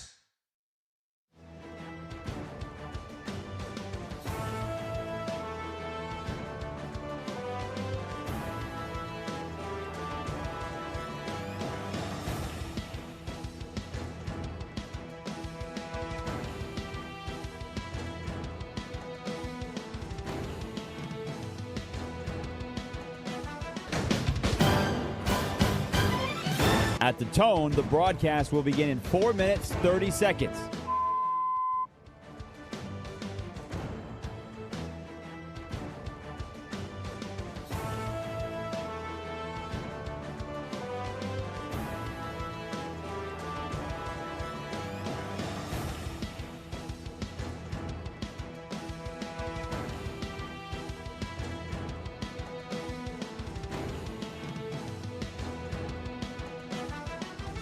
At the tone, the broadcast will begin in 4 minutes.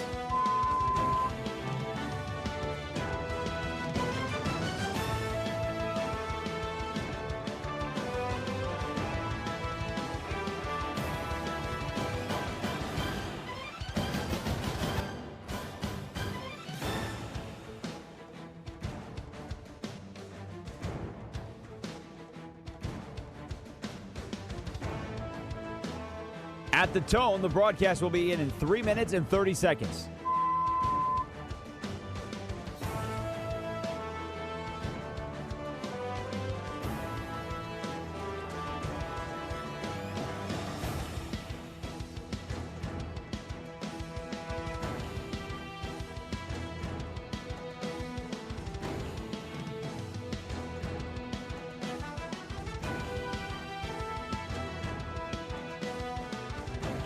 At the tone, the broadcast will begin in 3 minutes.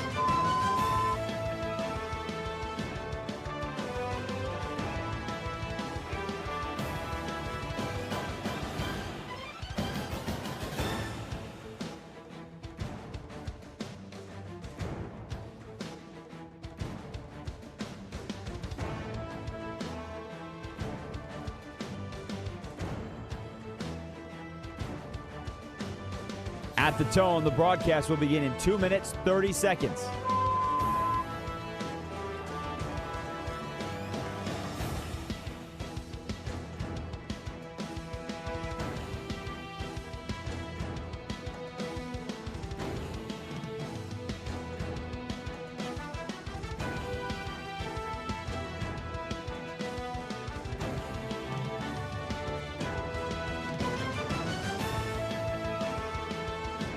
At the tone, the broadcast will begin in 2 minutes.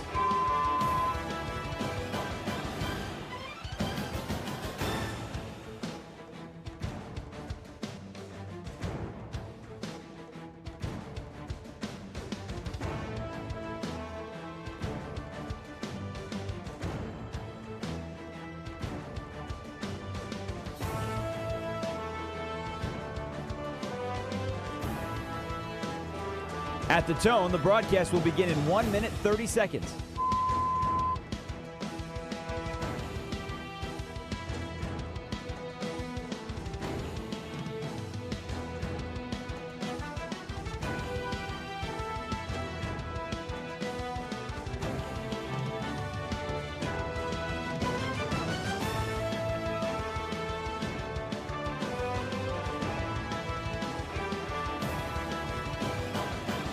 At the tone, the broadcast will begin in 1 minute.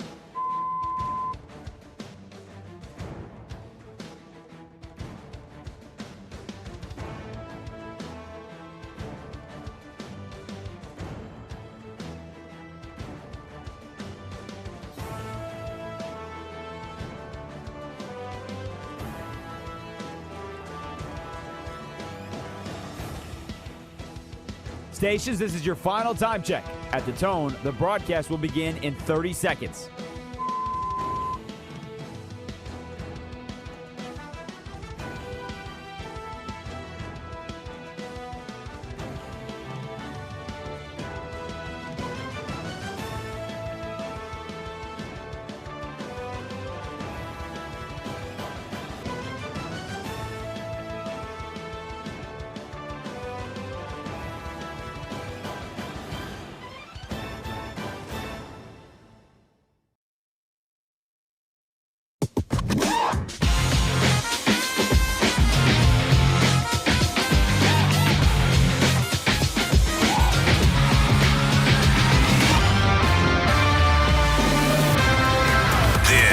Is Bleck and Abdalla on Westwood One Sports. Here's Chris Bleck and Adam Abdalla. All right, a little roll call on the show. You want to talk about a national radio show that had you covered from coast to coast? So I'm Chris Bleck. I'm hosting in downtown Chicago like we do each and every day here on the show. Jeff Schwartz is filling in for Abdalla today. He's broadcasting from Charlotte, North Carolina. So that's where Jeff is at. Raj Sharon will join us from Parts Unknown in Colorado in just moments. And we also have Roy producing the show in Culver City, California. So we have the entire country covered here on the Bleck and Abdalla show today. See, there you go. And now it's time for Stock Watch with Raj. Hello, Raj. Hello, Bleck. Hello, Jeff. We have all four time zones covered today. All right, time for Stock Watch. If you're new to the show, we buy stock, we sell stock in athletes and other personalities in sports. Now, it's not just as simple as, oh, he's good, buy, or he's not good, sell. You got to be shrewd, okay? Anybody can go out and buy Google stock today, all right? We all can figure that out. But were you shrewd enough in the late 80s not to dump your Apple stock? That's what we are trying to figure out today. All right, we are going to start off with a guy who's going a little viral yesterday for maybe sort of kind of stepping on Wemby's foot before a rebound. Let's start with the Thunder's Chet Holmgren. Jeff, this stock, it's plummeting right now. Is it a good value? Are you going to buy some Chet, or are you selling your Chet Holmgren stock, Jeff? I don't think there's a person in America who has less Chet Holmgren stock than me. So I don't know what I can actually sell. But I would say I'm not buying any more. Maybe he plays better tonight. I don't know, but he seems mentally defeated by Wemby. Like he didn't even try to shoot last night. He can't. He's 7'1" and can't guard the other team's 7'5" guy. So I'm selling it all. Yeah, I'm going to sell the stock as well, Jeff. And I think a part of what I'm looking at is let's play this out. If the Thunder don't win in this series, do the Thunder look to perhaps change their core in the offseason? I know they've paid Jalen Williams, they paid Chet Holmgren, and they paid SGA. I wonder if he's the piece that they're willing to move off of long term. And I wonder, based on the way he's kind of played here in the playoffs, if would other teams look at Chet Holmgren as a number one to lead their franchise? As a Bulls fan, my team sucks. I don't want Chet Holmgren. You know what I mean? Like he would have to be the second or third best player on a championship level team. So coming to a different team and he's the number one guy, that ain't gonna cut it. So I'm gonna sell my Chet Holmgren stock. All right, Bleck, next up, we're going to go to the NFL. We talked about it yesterday. It's just a funny headline of guys who've held out. Yes. Cardinals quarterback Jacoby Brissett is holding out. This stock is very uneven right now. Nobody knows whether to buy, to sell. Maybe it's a good value stock. Maybe it's not. Are you buying or selling some Jacoby Brissett stock, Bleck? You know, I'm going to sell because I don't think the Cardinals need this. He can hold out all he wants from what it sounds like. And I think Carson Beck will get an opportunity to start there. And if he's okay throughout training camp and they see progress, why wouldn't you start the guy that you just drafted in hopes that maybe he turns into your starter of the future? I know we were arguing yesterday over this. Abdalla was here telling me that the Cardinals, the entire point of their season this year is to tank and to try and land Arch Manning. The march for Arch. But if you have a rookie quarterback that plays well in season one, who's to say that Carson Beck can't be that guy? I don't trust that that's going to be the case, but I don't think that's the way the Cardinals will view it. So with Brissett, I am selling because I don't think it matters. All right, Jeff, you buying that Jacoby Brissett stock? You selling it? So I'm buying it only because I think it's pretty bold for him to sit out. I kind of like I'm buying the sit out part of this. I'm not sure we've ever had a player of his caliber decide to sit out. Now, here's the thing though, guys. It makes sense financially, right? Like if he's gonna be the starting quarterback this season, he needs more than $5 million.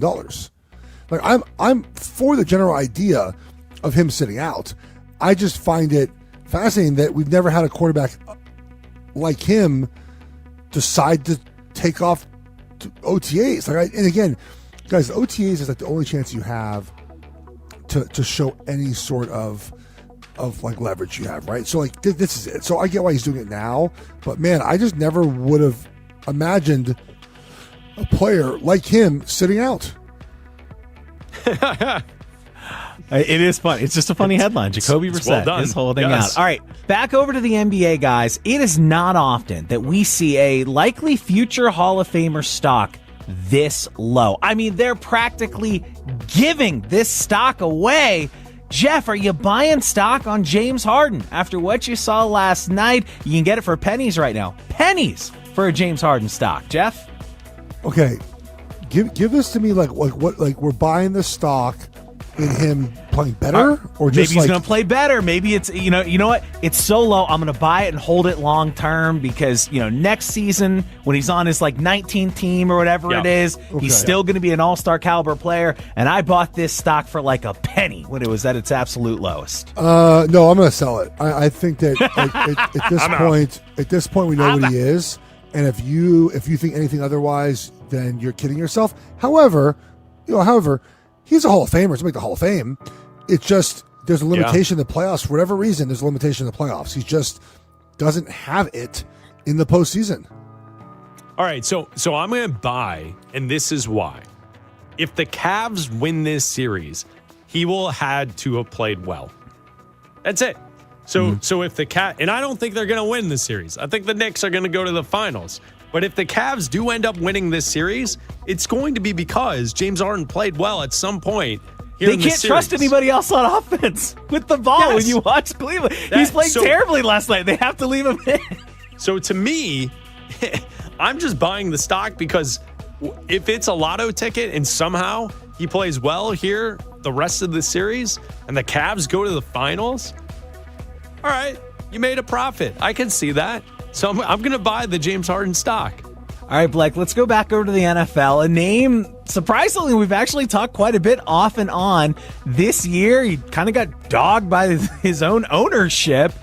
And now yesterday, he described his own season as a make or break. Are you buying or selling the quite affordable stock in Buffalo Bills wide receiver, Keon Coleman? You know what's funny about Keon Coleman, Raj, is when I think about the start of this show back in January, it was like a major topic, like the first and Terry second Pagula, week of this we show. played that drop. Yeah. We played that cut every day. Constantly. So, yeah, I'll buy. Let's say he was a talented kid coming into the draft, being drafted by the Bills. He seems to be a little out there sometimes, personality-wise. So if he can just figure that out, show up and play. He's got a great quarterback in Josh Allen. You know, I'm guessing Joe Brady has a plan to utilize him in this offense. I'm going to buy because I think it's low, and then the potential could be really high for Keon Coleman. Jeff, you buying or selling on Keon Coleman? No, I'm selling. I mean, what we've seen it. Like, what does he have? Do you have traits that make you feel like he can be a better player? I would argue no. So if you don't have those traits, you're not to me. I'm selling on that. So I'm selling. I'm out on Coleman. I don't really see him as a guy with good enough traits to even get back to sort of average, respectable wide receiver. You know, Jeff, for our next one, sometimes people just love jumping on a trend early. It's the next big thing. I mean, my goodness, the NFT craze a few years ago, the Bored Ape Yacht Club or whatever it was, everybody had to get in on that. So I bring that up with Dylan Harper up next. Dylan Harper having a great rookie season, but now the stock is like through the roof after game one from Dylan Harper. Are you going to pay that premium for Dylan Harper stock? Or, you know what? Let's cash out now. There's no way you can maintain this. What are you doing with your Dylan Harper stock, Jeff? I'm pretty certain Bill Simmons called him a Hall of Famer today on his podcast. Oh, I think it's like how I think I heard that correctly today. So like I guess I'm selling that stock, but I mean he basically all out called him a Hall of Famer, like future like multiple first team All NBA guy. I mean, look, I think you have to buy though, right? Because not by the Hall of Fame level, but he's not supposed to be doing this at this age. That's why the Spurs, them playing so well is such a surprise, because NBA history will tell you that typically takes 1 year to sort of get in, right? You take your lumps, and then the next year you come back. Oklahoma City did that. There's no lumps, it feels like, to be taken here. They're going right at Oklahoma City. So I think that's why this has been such a revelation this season. So I'm still buying the stock at Harper. I look at him Hall of Famer, I don't know, but I'm definitely buying it. Yeah, I'll buy it. It's obviously, like Raj is saying, it's trendy and it's moving quickly here. But I'll jump aboard. I think Dylan Harper is going to be a great player for a long time, and a part of why the Spurs are going to be so dangerous for years to come. It's Castle, it's Harper, and obviously it's Wembanyama. But Wembanyama can't do it by himself. So when you get the young guard, and then you get a player who's tough like Castle, who can do everything, handle the basketball, guard your best. The best player on the opposing team's offense. I think that's where you have to buy it, because I'm guessing, and you're right, Jeff, if Simmons is saying he's a Hall of Famer already, or he's going to be, that's a little rich for me. But I'm guessing Harper will be in the mix of like one of those players who's making impact plays each and every May into June, because the Spurs are going to be making deep runs in the playoffs, if not the finals. And Harper will have a career where he's extremely successful because he's in a great franchise and he is playing alongside other great players. So I'll buy on that stock as well. All right, Bleck, a stock that was once sky high, then, gosh, you couldn't give it away, and now suddenly it looks like it might be a starting quarterback stock again. What are you doing with your Deshaun Watson stock, that wonderful human being? Are you buying stock in Deshaun Watson, Bleck? I don't know about that, Raj. Wonderful human being. Oh, geez. All right. I'd say this. I will, what I'll do is I am going to sell. And I'm not going to buy the stock, even if he is the starting quarterback and even if he has a successful year. I don't care. Let someone else enjoy that ride. Doesn't have to be for me. So I'm not going to buy. I'm selling whatever I have.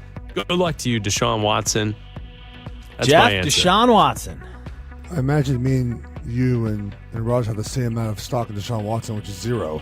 So we can't Exactly. we can't sell any more of Deshaun Watson. Guys, setting aside the terrible person he is, he has not been good for 6 years. Like, why would he be good now? So I sell. We don't think Todd Monken with a sweet haircut can get something good out of him?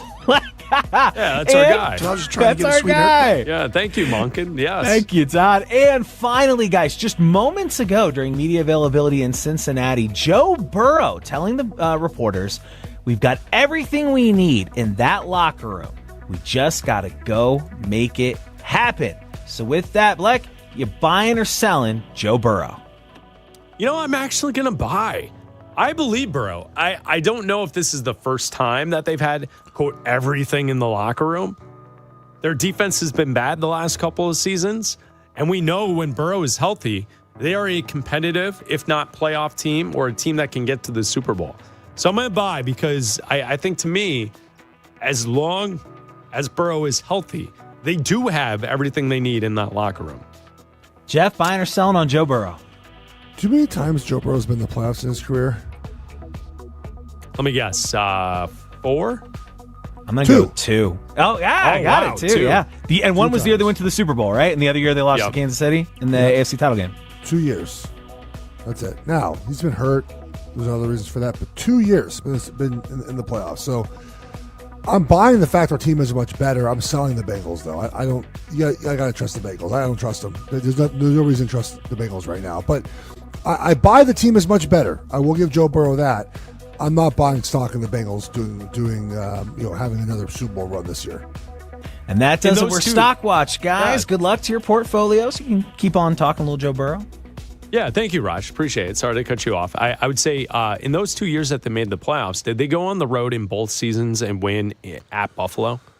Do I have that right? They won in Kansas City both times. No, excuse me. At Kansas City. No, they lost to Kansas City the second year. They won in Kansas City the first year. They beat Buffalo one of the years, like 27-10 in the snow. Yeah, right. I don't know if they beat them twice. They beat Tennessee.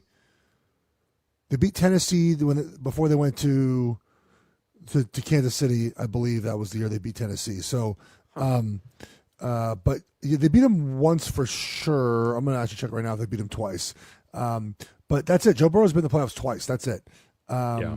So no, it was they Went beat into Arrowhead and won. They beat the Raiders, the Titans, the Chiefs. Yeah, 21 they won at Tennessee and at Arrowhead, and that was the year they went to the Super Bowl and lost. And then in 22 in the playoffs, they went into Buffalo and won, but then lost in the AFC title game at Kansas City. So they've won a couple of big road playoff games. Oh, absolutely. Yeah.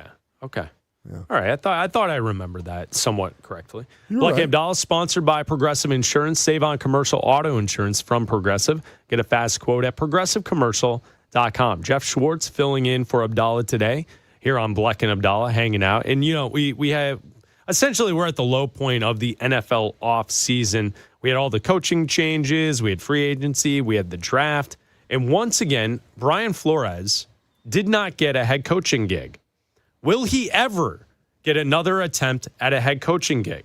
We'll tell you the latest with Brian Flores coming up next.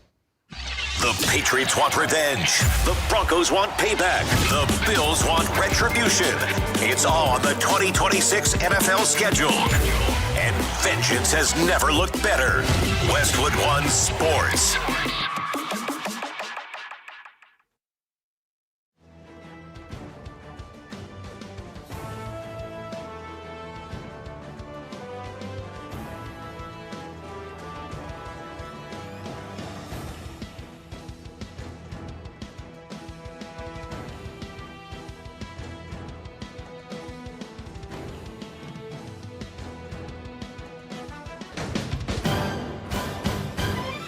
At the tone, the broadcast will begin in 4 minutes, 30 seconds.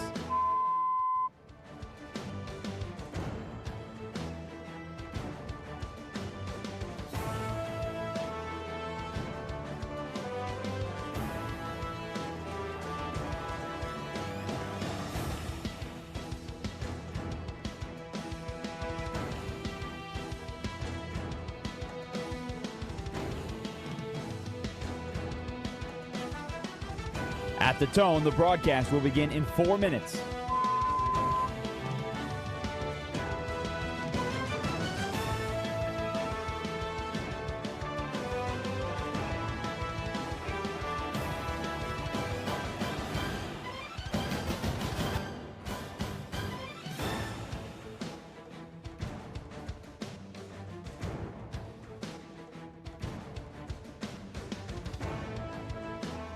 At the tone, the broadcast will begin in 3 minutes and 30 seconds.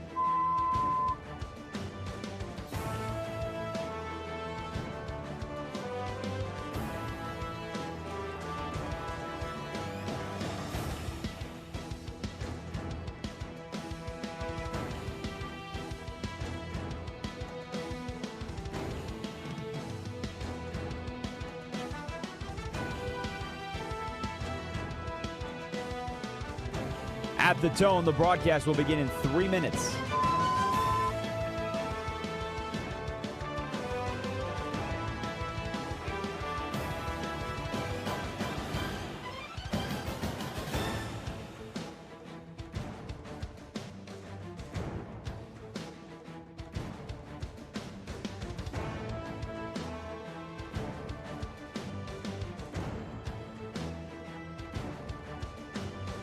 At the tone, the broadcast will begin in 2 minutes, 30 seconds.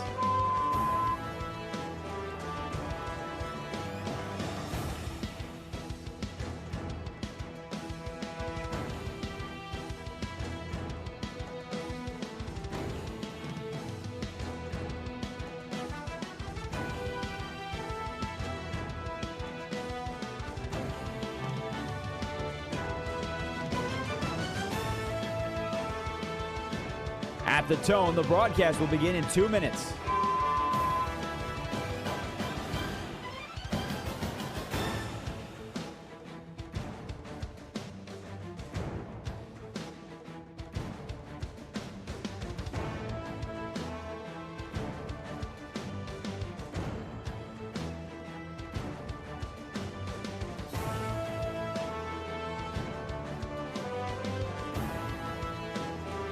At the tone, the broadcast will begin in 1 minute, 30 seconds.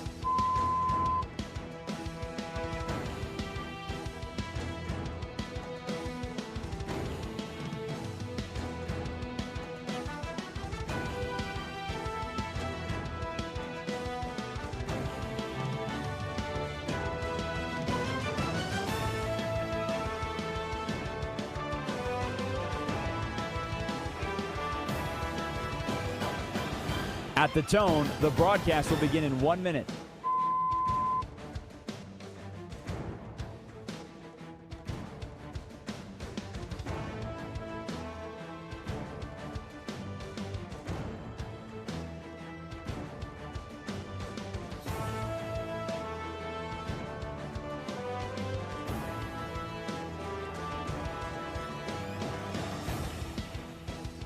Stations, this is your final time check. At the tone, the broadcast will begin in 30 seconds.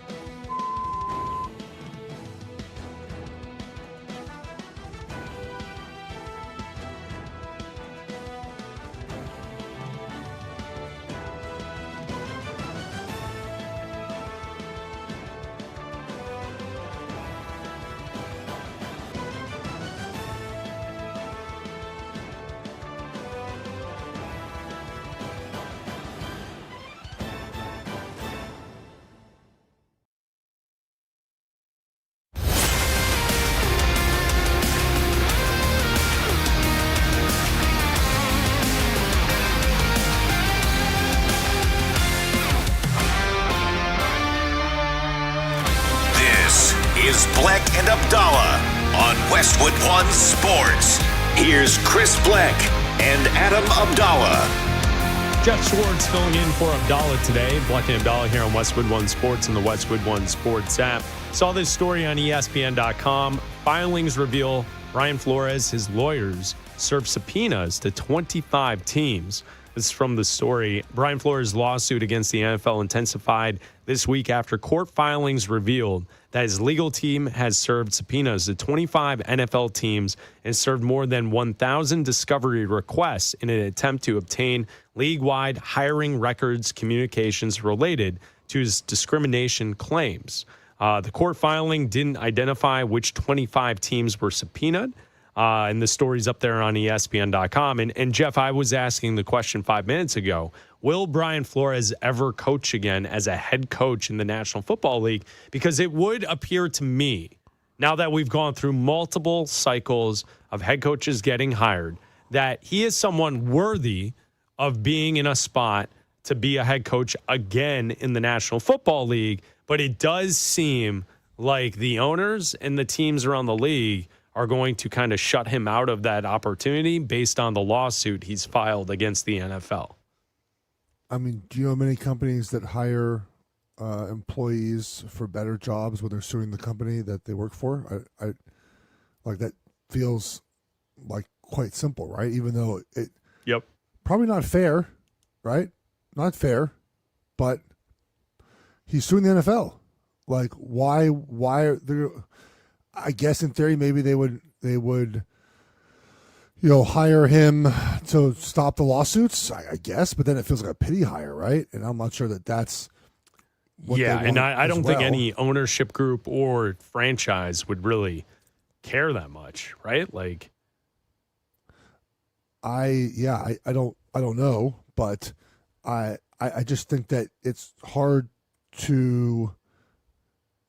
It just feels difficult to hire someone who's suing your company right now. Yeah, and I think when you look at the story, right, like now that they're in discovery and the requests are out there and you're looking at what their attorneys are trying to access and what will be in court based on the subpoenas and the discovery requests, like clearly the NFL's hiring process will be front and center, and people will be able to see whether or not the hiring practices live up to the Rooney Rule or any other fair situation it is in hiring. And like Jeff, you played in the NFL, you've seen how these things work. Like, it's not a surprise when one guy goes to a new location and all the guys that he had in the last location are all his assistants in one spot and then in the next, or whether or not it's a nepotism situation where it's not a surprise that one coach is here and his, quality control coach is his son. Like that stuff does not surprise me when it comes to the NFL. It feels very insulated, and it's like the same people, same names that pop up over and over again in these different spots or these different gigs. Yeah, look, there are obviously practices in the NFL that seem to favor, right? Names, right? Whether it's retreads, right, which I think is an issue a lot of times. Whether it is, not his fault, but I'll say like Kubiak, right? His dad is a coach, and Schottenheimer, his dad's a coach. I get that, and those coaches by the way have done a good job in their jobs. There's many reasons why coaches get hired. Have there been unfair labor practices? I would imagine so, right? I imagine it. There was a time when it was the good old boys club. It might still be the good old boys. I'm not disagreeing with that, but for Brian Flores specifically, I just don't know how you get a job when you're suing the NFL. And I'm not saying it was wrong to sue the NFL, but those things don't feel like they're hand in hand. I mean, I'm kind of curious too, like what is he even going to like get from the league? Like, he obviously money's there, but are they really going to be able to prove this? I feels like that's going to be hard to prove in the end, but obviously we'll find out. I mean, it's. We'll see how this process goes. The article says the attorneys are seeking the information because they claim it's necessary to prove the systemic discrimination in hiring practices around the league league-wide. So, they're trying to prove that this is something larger than like one situation that Flores felt and saw against the Miami Dolphins with Stephen Ross, that this is something that takes place league-wide, and that's what they're trying to prove with the subpoenas and the discovery request. But you're right. Like, what does he get out of it? Like, they're not going to, like, when you win the lawsuit, they're not going to say, okay, you're now the new head coach of the Cleveland Browns, right? Like, you're not.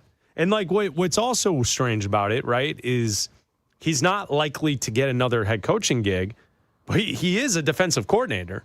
He is working in the league. It's just the team's not willing to give him the top job. But he has a job in the NFL while still suing the NFL, which is also kind of strange. It's definitely different, I'll tell you that. But it certainly seems like, again, he will be a D coordinator as long as he wants to be. Maybe when the lawsuit is settled, he goes and becomes a head coach. But are we also just like certain he's a good head coach? Yeah, I mean that's the other thing is but I think. But it's also fair to say, I think, on the same order that, he might not get a second chance where other coaches do get second chances, and that's where that's the issue. It's not even getting their foot in the door. It's that other coaches seem to get more chances, and he has not gotten the more chances, and that's the unfair part of it as well. Yeah, no doubt. And I think that's the part of the thing that strikes me, especially with this last coaching cycle, is we saw multiple retread coaches get that second chance, and he has yet to get that second chance. So it is an interesting story in the NFL. We'll keep our eyes on. Jeff Schwartz in for Abdalla today. Bleck and Abdalla here on Westwood One Sports and the Westwood One Sports app. The Knicks rally from 22 down in the fourth quarter. What does it mean for the rest of this series? We'll talk about the Eastern Conference Finals coming up next. This is Westwood One Sports.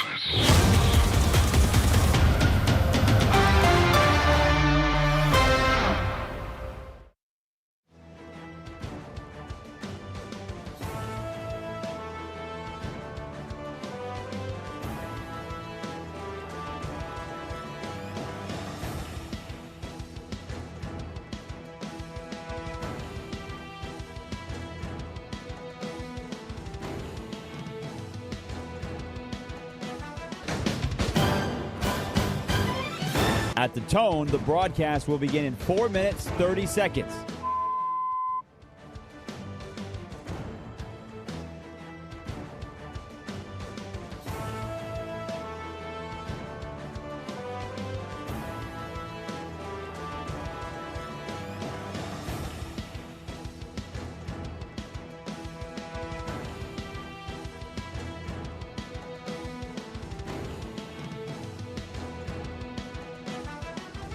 At the tone, the broadcast will begin in 4 minutes.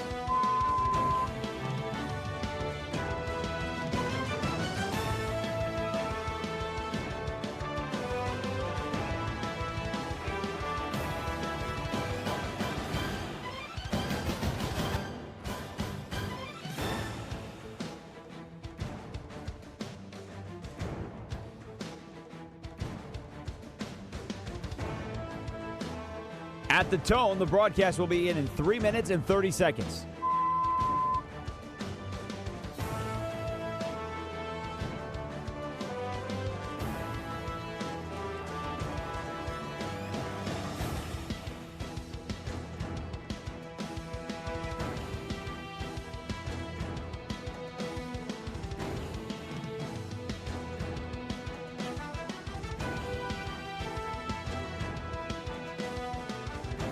At the tone, the broadcast will begin in 3 minutes.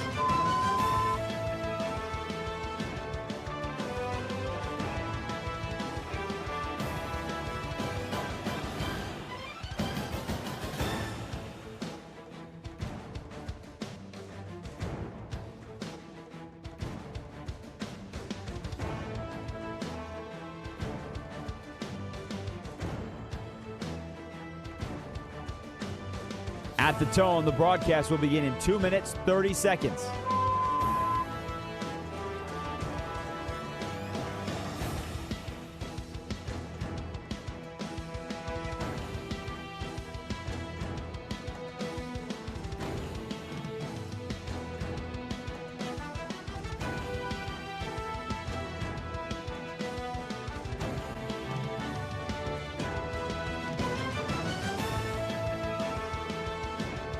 At the tone, the broadcast will begin in 2 minutes.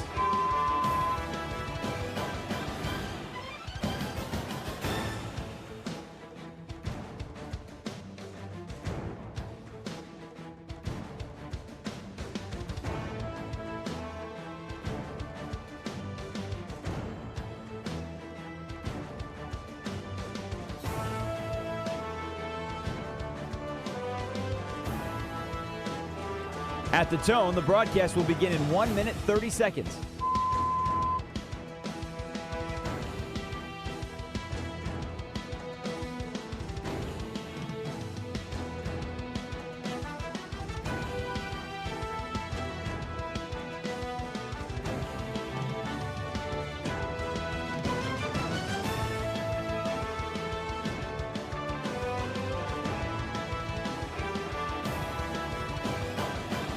At the tone, the broadcast will begin in 1 minute.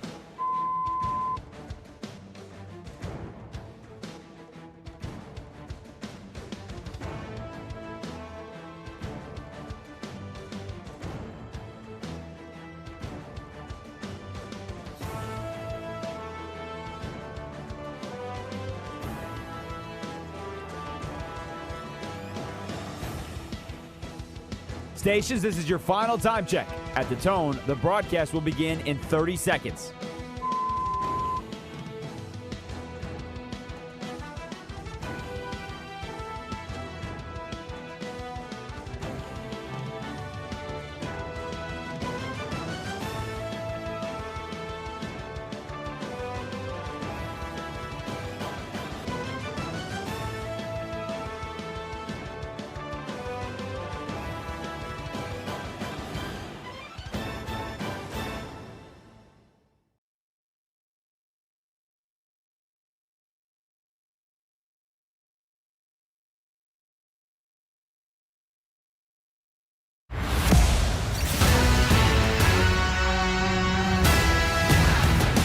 This is Bleck and Abdalla on Westwood One Sports.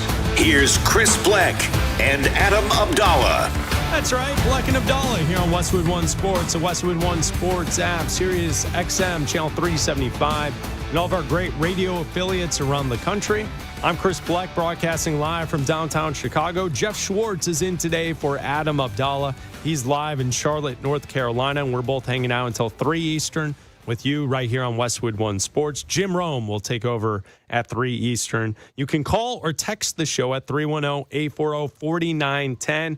And Jeff, last night in New York City, Madison Square Garden was rocking as the Knicks come back down 22 in the fourth quarter to win the game in overtime against the Cleveland Cavaliers to take game one of the Eastern Conference Finals, which really, like, there are so many different layers that go into breaking down this game. One, the fact that what an unbelievable comeback. Jalen Brunson was outstanding. The fans at the Garden were going nuts, losing their minds. And then the epic collapse from the Cavs. You know, Kenny Atkinson not calling a timeout down the stretch, saving them. For what? We don't know. You can't keep them in your pocket. You got to use the timeouts, but he didn't. James Harden, offensively, was the only one creating for his teammates, but also he was terrible. And on defense, he was a traffic cone, essentially. I mean, you could not find a worse defensive effort by a player that the other team was obviously trying to exploit down the stretch. So I thought it was a great game. It's the second night that the conference finals give you an overtime matchup. And I think so far what we've seen, Spurs Thunder, it was great to watch on Monday. Last night, Knicks Cavs, what a great game last night as well. So the Cavs were up 22 points on the road against the Knicks. It was 93-71 with about 7 minutes left. Teams up 20-plus points with 7 minutes to go in the fourth quarter of a playoff game. We're 643-0. No team had lost in the history of the NBA had lost a playoff game up 20-plus points with 7 minutes left in the fourth quarter. And now the Cavs have done it. And the Cavs did it in the way the Cavs always do things, which is sloppy. They are a sloppy basketball team. They do not value the basketball. They turn the ball over, and they're not able to sustain leads in a lot of these games because They cannot create offense as consistently as other teams do, and they give the ball back to their team. And, sort of clearly gassed from Game 7, but also James Harden continues to not perform at the level we expect in these games. Donovan Mitchell played well until he didn't play well, right? They got nothing from Strus last night. It was an uneven performance. They got outscored 44-11 in the final 8 minutes of regulation and 5 minutes of overtime. Think about this. They were getting 7.5 points, maybe 7 points, somewhere around there. They did not cover a game. They were leading by 22 with 8 minutes left. They lost by double digits in overtime. You could feel it. As soon as overtime hit, buddy, I pounded on the Knicks money line. Like, you could feel it was coming. And, you want to credit the team that won in New York, but I think it was more about Cleveland's collapse down the stretch than it was about New York making plays. Jalen Brunson did a fantastic job. He made some tough shots. That one, he was on the right side. They were down about 12, and he went off the backboard from the right side of the basket as a lefty, made it. Big threes by Shamet and by Bridges. But make no doubt about it. The choke job of this game was the Cleveland Cavaliers.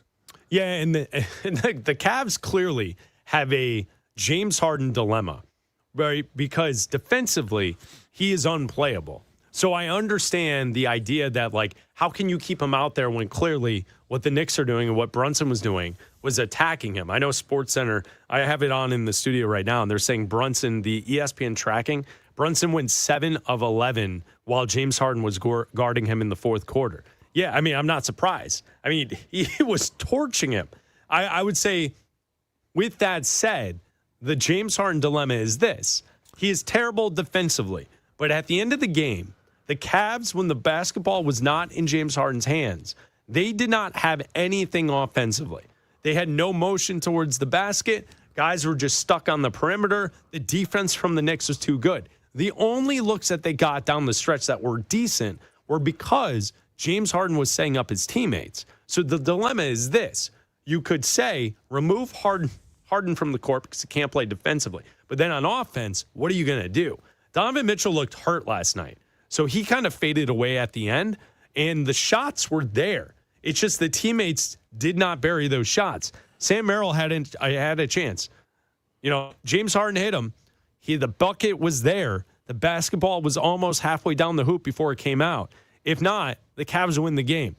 Mobley had a couple of open three-point looks that were based on Harden creating those options for the big forward to make a three-point shot, except he went 2 for 8 for 3 last night. So that's why I think there is a dilemma for the Cavs, because when James Harden plays well, they are good enough to win a series like this. When James Harden does not play well, he is also a terrible defender while being the player who can create the most for his teammates. Thus, it puts the Cavs in a trick box. You can't remove him from the floor, but also you need him out there. It's a weird situation, but it's also the way it's hard. So I have always believed that the Cavs, this version, should be run through Mitchell, right? Because he's younger, and he does create a shot different than James Harden, right? James Harden is just more masterful at creating open looks in far as jump shots. Mitchell is going to shoot really in the paint, or maybe a three, like in a step-back situation. He's not really going to give you a mid-range very often. So I get why they go to Harden. Plus, in theory, he's a better passer, but he turns the ball over too much. Mitchell is not a high assist guy for being a guy who has the ball in his hands as often as he does. Now, there's nothing inherently wrong with that, but the defensive part of this is a big issue. The Knicks got James Harden into switch into 9 isolations in the fourth quarter overtime. And the Knicks average 1.9 points per direct action, so almost a 2-point basket in all 9 of these situations. And you can't have that. And so how do you not get in that situation? Well, you put Harden on someone else, right? So there's not a shift, not a screen, right? To get you shift them somewhere else, which you can hide guys all the time. I mean, we're seeing this.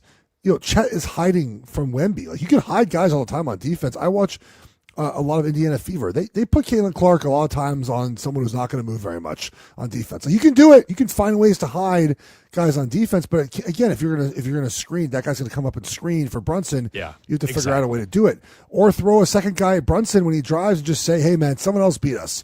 OG, shoot the ball. Hart, who looked terrified for most of the game, to shoot the ball. You shoot the ball. Someone do something else besides Harden. So I have to imagine the coaching change will be, if that happens again, we're going to just run someone else at Brunson. Maybe offense, defense in some situations, which are hard to do if you don't have a bunch of timeouts. But got to figure out a way to not let Harden kill you on defense. Well, I would say schematically the change, because to your point, I understand, like, you could try and hide him defensively. No matter who he guards, that player's going to come up and set the pick and try and get the forced switch, and then Harden would then have to guard the ball handler, who is Jalen Brunson in this situation. So I'm looking at it schematically. The way I'm guessing it would likely have to be coached for you to accomplish this. Now, you would need the buy-in from the players to do it, right? Like, the NBA has moved to a place defensively where the switch is common. We all know it, right? Pick and roll is coming, and then they switch off the players, right? So there's less movement from the defenders. You just take the guy that was screening. I'm going to take the ball handler, and then that's who we're guarding, right? Many teams use that into their advantage offensively. It is done defensively to conserve energy. The idea would be the player being screened has to fight through, and Harden has to hedge to slow the ball handler, but then fight back to get to his player who was screening initially, while the player who was guarding the original ball handler fights through the screen and gets back to the ball handler, right? Like, that's the solution. Whether or not they can do that and execute it, and James Harden can move quick enough to get that done, I don't know if they're capable of doing it. But the answer is hedge defensively, get back to the guy that was screening, so then Harden isn't left on an island defending Jalen Brunson one-on-one, right? Like, that's the key here.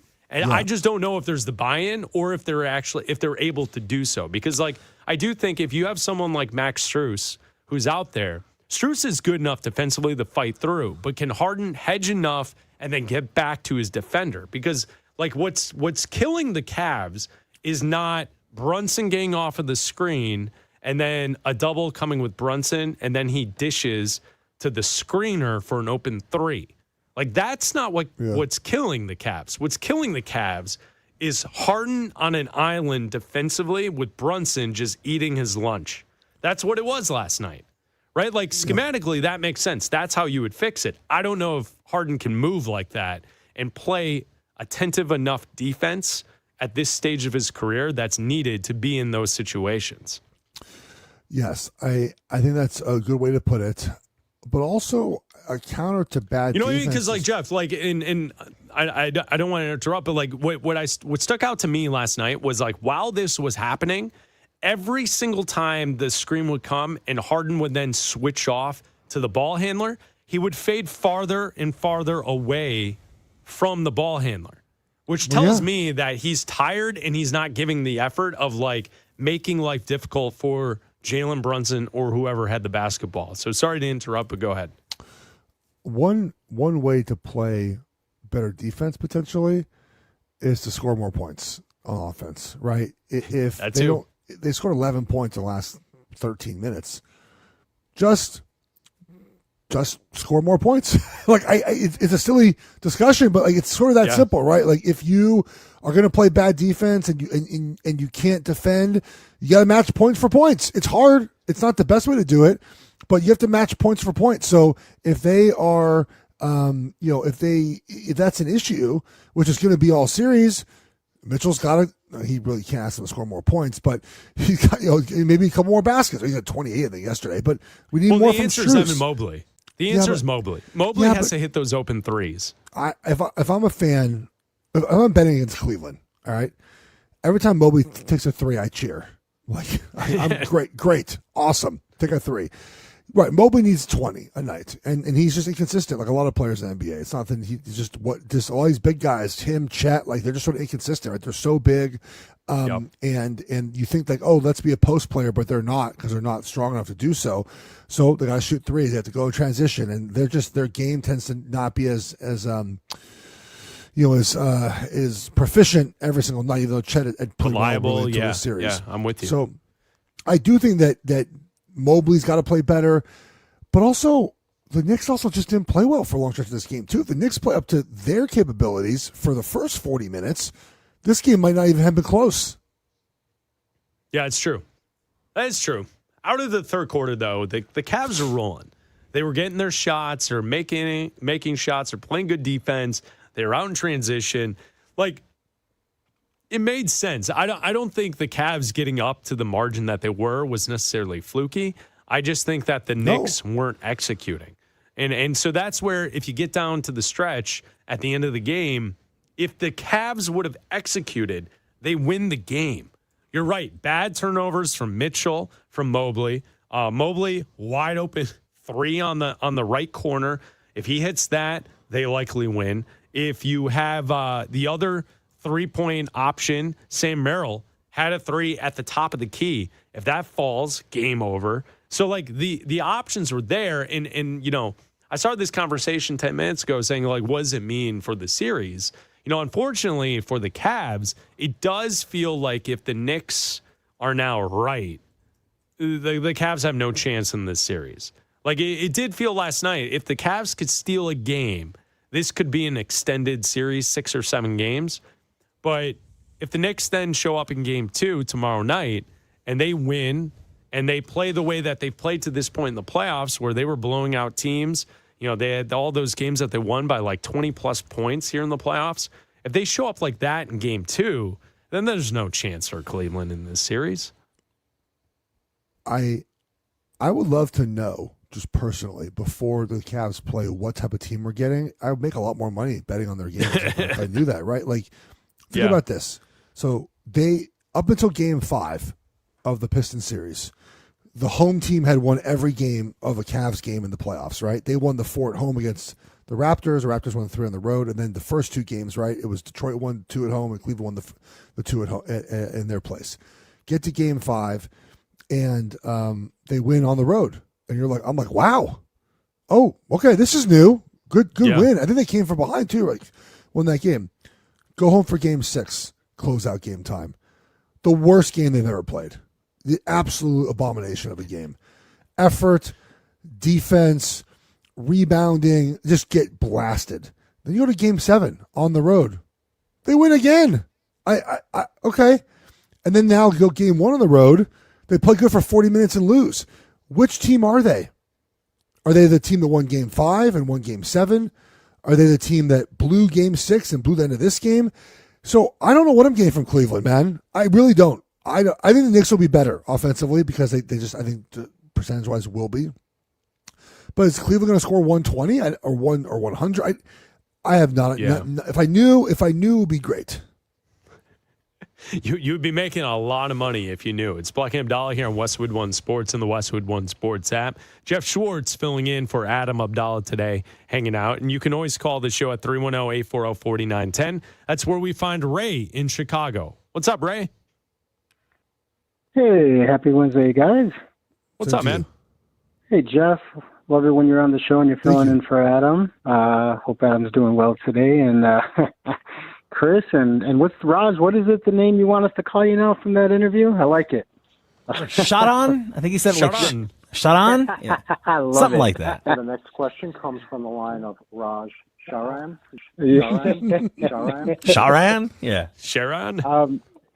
So, hey, Chris, I wanted to get in yesterday. I had to do a little bit with, like, you know, the athletes that you see stuff that's kind of amazing. And look, we had this player here in Chicago, and I've seen him do it here. And if it wasn't for Wemby's points, Wemby played awesome. And this is going to be a great series, and both teams are exceptional. If it wasn't for Wemby's three-pointer, that was the Alex Caruso game. Now, we know offensively that's kind of an anomaly. But even in Chicago, in crunch time, I've seen Alex Caruso guard Giannis in crunch time. I've seen Alex Caruso guard KD. Last year, we saw Alex Caruso in crunch time guard Joker. I think he even did it in a game this year. And in the majority of the fourth quarter, and we know he can't do it all game. All Wemby has to do is really get close to the cup. But the fact that basically he kind of shut Wemby down, considering most of the fourth quarter and the overtime and double overtime. That's a phenomenal feat when you're just looking at it from the size of Alex Caruso. Sure. He's what, like $180 tops? So my thing is either Alex Caruso is a Superman of defensive players of all time, or some of these guys in today's NBA are super soft. Because if you're that big, you can't let Alex Caruso keep you out of the paint. But I just wanted to point that out because I think it's phenomenal that he does this. And, again, if Wemby doesn't hit the three and win the game, that's the Alex Caruso game, hands down. Yeah, no, that's a good point. Thanks for the call, Ray. We appreciate you. It's Bleck Abdalla here on Westwood One Sports and the Westwood One Sports app. Yeah, he makes a good point. I mean, Alex Caruso is an NBA champion with the Lakers. His run with the Chicago Bulls, he was the only thing worth watching with the Bulls when he was here. And now he is a missing piece to a championship team with the Thunder, and he is an all-time, do-everything role player. Yep. And I think what's cool, and I talked about it yesterday, I think the Spurs want him shooting, and that's why Wemby is guarding him in those situations. They are okay with Caruso scoring points as long as others with the Thunder are not. So we'll continue talking basketball. Jeff Schwartz in for Abdalla today. It's Bleck Abdalla here on Westwood One Sports. I do want to switch to football coming up next, though. When we look at the division winners around the NFL, which of those division winners from last season should be nervous heading into this upcoming season? There's a team that I think it's pretty obvious that they should be nervous that they're not going to return to the playoffs. We'll tell you who that is coming up next. Well, guess who's back? Aaron Rodgers has finally decided to return to the Pittsburgh Steelers. It's a one-year deal for the future Hall of Famer. Reunited with Coach Mike McCarthy, they won a Super Bowl in Green Bay. Can they do it again in the Steel City? Westwood One Sports.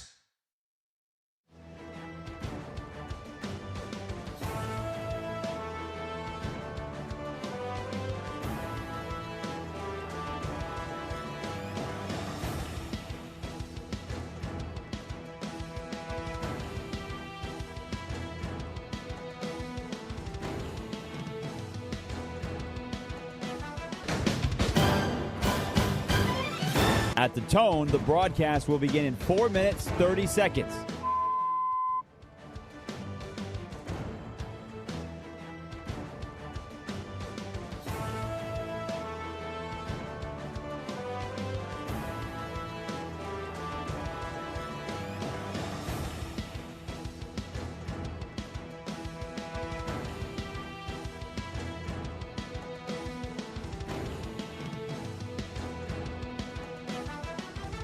At the tone, the broadcast will begin in 4 minutes.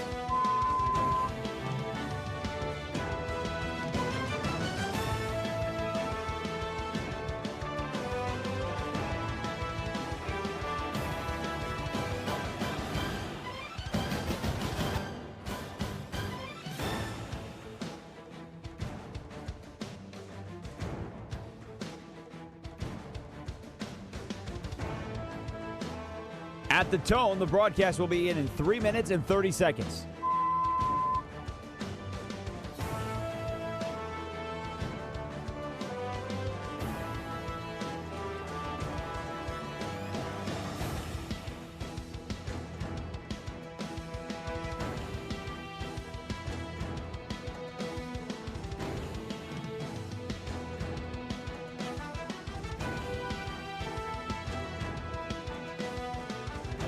At the tone, the broadcast will begin in 3 minutes.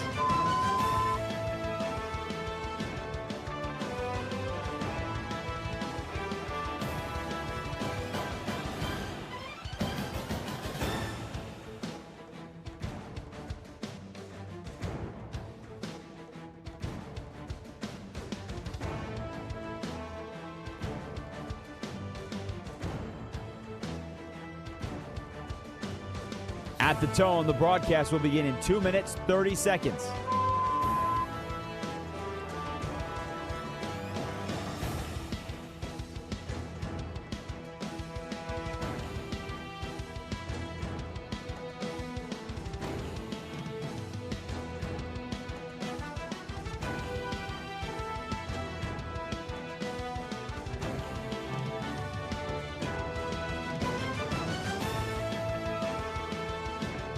At the tone, the broadcast will begin in 2 minutes.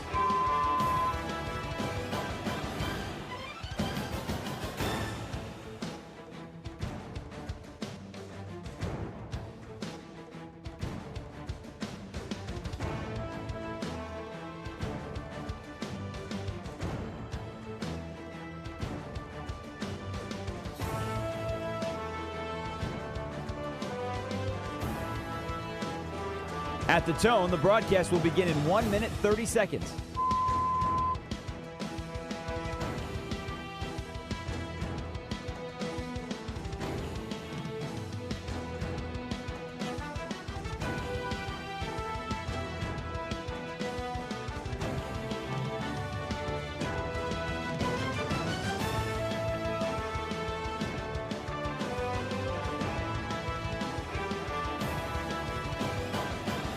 At the tone, the broadcast will begin in 1 minute.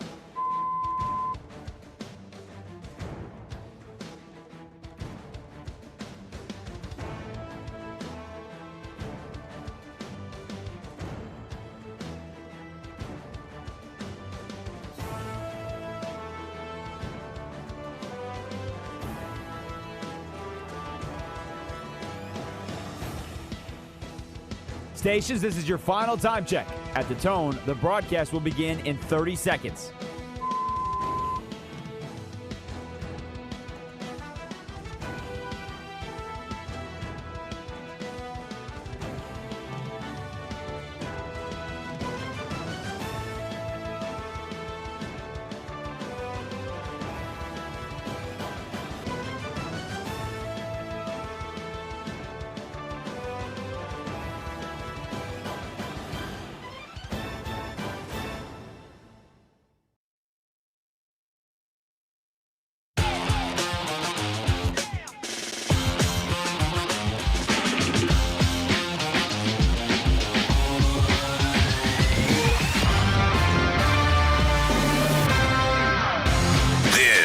Is Bleck and Abdalla on Westwood One Sports.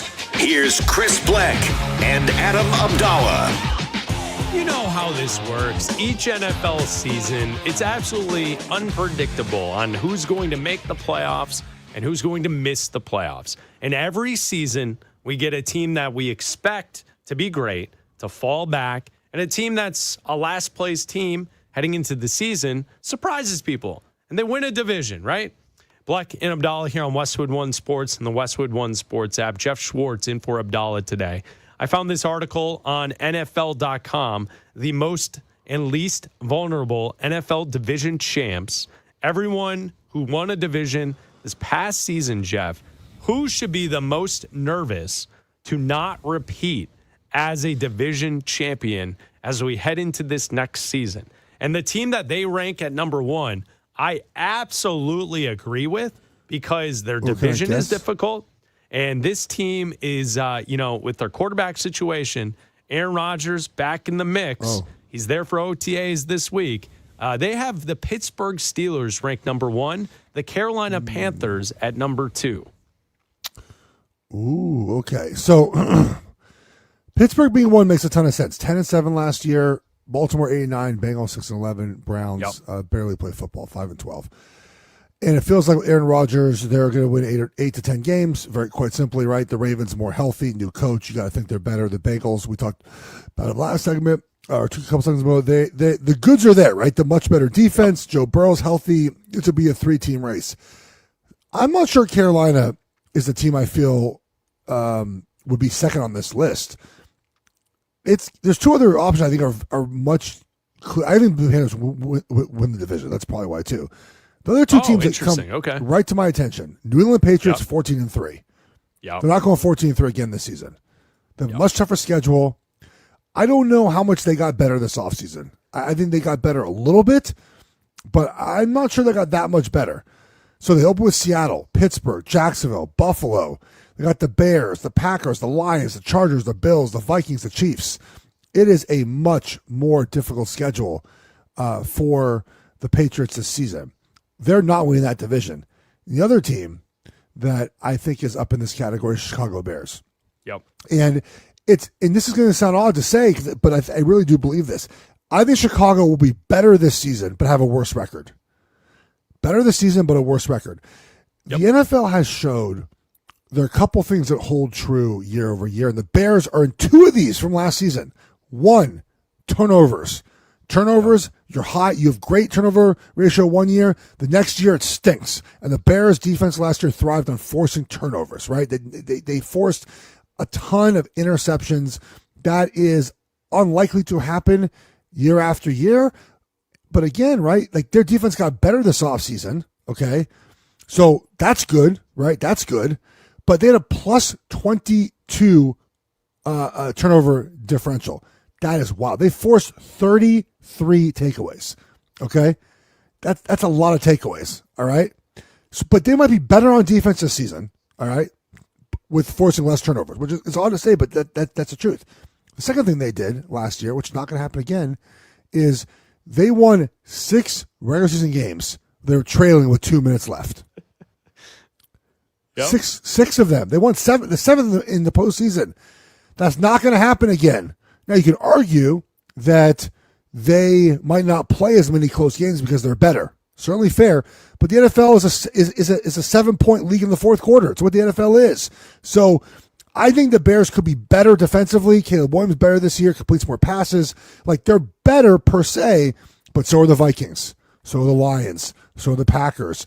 And the 50-50 games go not in their direction. They're 9-8. Right? But they're sort of better DVOA, better efficiency, better EPA. Williams is better. So the Bears, to me, stand out as a team that could even finish last in division, but really not be like that much worse than last season or even be better. Yeah, I'm with you on that. And sitting in Chicago, that is exactly my perspective, Jeff, on the Chicago Bears. It is absolutely that. I am not saying that they're not going to be good. I just don't trust that what they got away with last year is something you can duplicate. I don't know if you can do that with the turnovers. You laid it out. I totally agree. I also don't think the magic that we saw from this team at the end of the game and the flipping of the script late where you're down, you score, you get the ball back, you score, these unbelievable wins. It's nothing against Caleb Williams or Ben Johnson. I just don't believe in the NFL that's something that's going to take place 2 years in a row. And so for that, I agree with you. I think Chicago being third on the list from the NFL.com article talking about teams that won a division that should be nervous coming into this season, I think Green Bay is good. I think Detroit is really good. And I would say Detroit last season got the other side of the coin that the Bears were winning. The Lions last year lost a bunch of one-score games, which I'm guessing flips in the results this upcoming season, and the Lions will be as good as we thought they were 2 years ago, record-wise. And so I would not be shocked if the Chicago Bears took a step back this upcoming season based on those reasons that we laid out. I do think the Steelers, though, based on how difficult their division is with the Ravens and the Bengals, that I don't think that they have a chance to win the division at all. I think the Bears have a chance. Yeah. I just don't think they're going to get lucky like they got lucky last season. NFL history will tell you that's not the case, right? They're just not. As much as you want to believe that's the case, it's just not. Those things flip. When you win in one-score games 1 year, the next year you drop back. You have the turnovers. You force more turnovers. Next year you don't force as many turnovers. So how can you make that difference? Look, you talk a lot about Pittsburgh right now, and they're in the worst place that you could be as a pro sports franchise. You want to be doing one of two things, sometimes doing at the same time, right? You want to be win now mode, right? There are teams win now mode, and there's teams that are rebuild, reload sort of mode, right? Often you can do both. You can do what Seattle did, right? You draft a bunch of good football players. You have this young core. You add in some veterans, right? And boom, win now, win later. Yep. Pittsburgh is in the middle where they are not planning for the future and aren't winning now. Nope. Right? Nope. They're in the middle. Aaron Rodgers does not win them a Super Bowl. It has been said on social media, well, from Aaron Rodgers, it's been reported on social media, and it's been, now enough sources have shared this, so I think it's real. Brooke Pryor, who covers the Steelers, covers the Steelers for ESPN. Here, should we make it official? Do you want me to hit the breaking news sounder, Jeff? Here we go. Let's make it official. Yes. All right, breaking news out of Pittsburgh. Go ahead, Jeff. Read what you're seeing online. Aaron Rodgers said, yes, it's his last season in the National Football League. That's it. I'll believe it when it happens. No, Rodgers is setting up for a farewell tour. He's letting everyone in. OTA is taking place with the Steelers, and Rodgers is speaking to the media right now, and he is quoted in saying, yes, it's his last year. And he was asked, are you sure this is your last year? He responded, quote, yes, this is it, end quote. So there you go. Aaron Rodgers says this is it. 2026 will be his final season in the NFL. And you'll believe it when you see it. I love it. I don't, he loves Spotlight too much.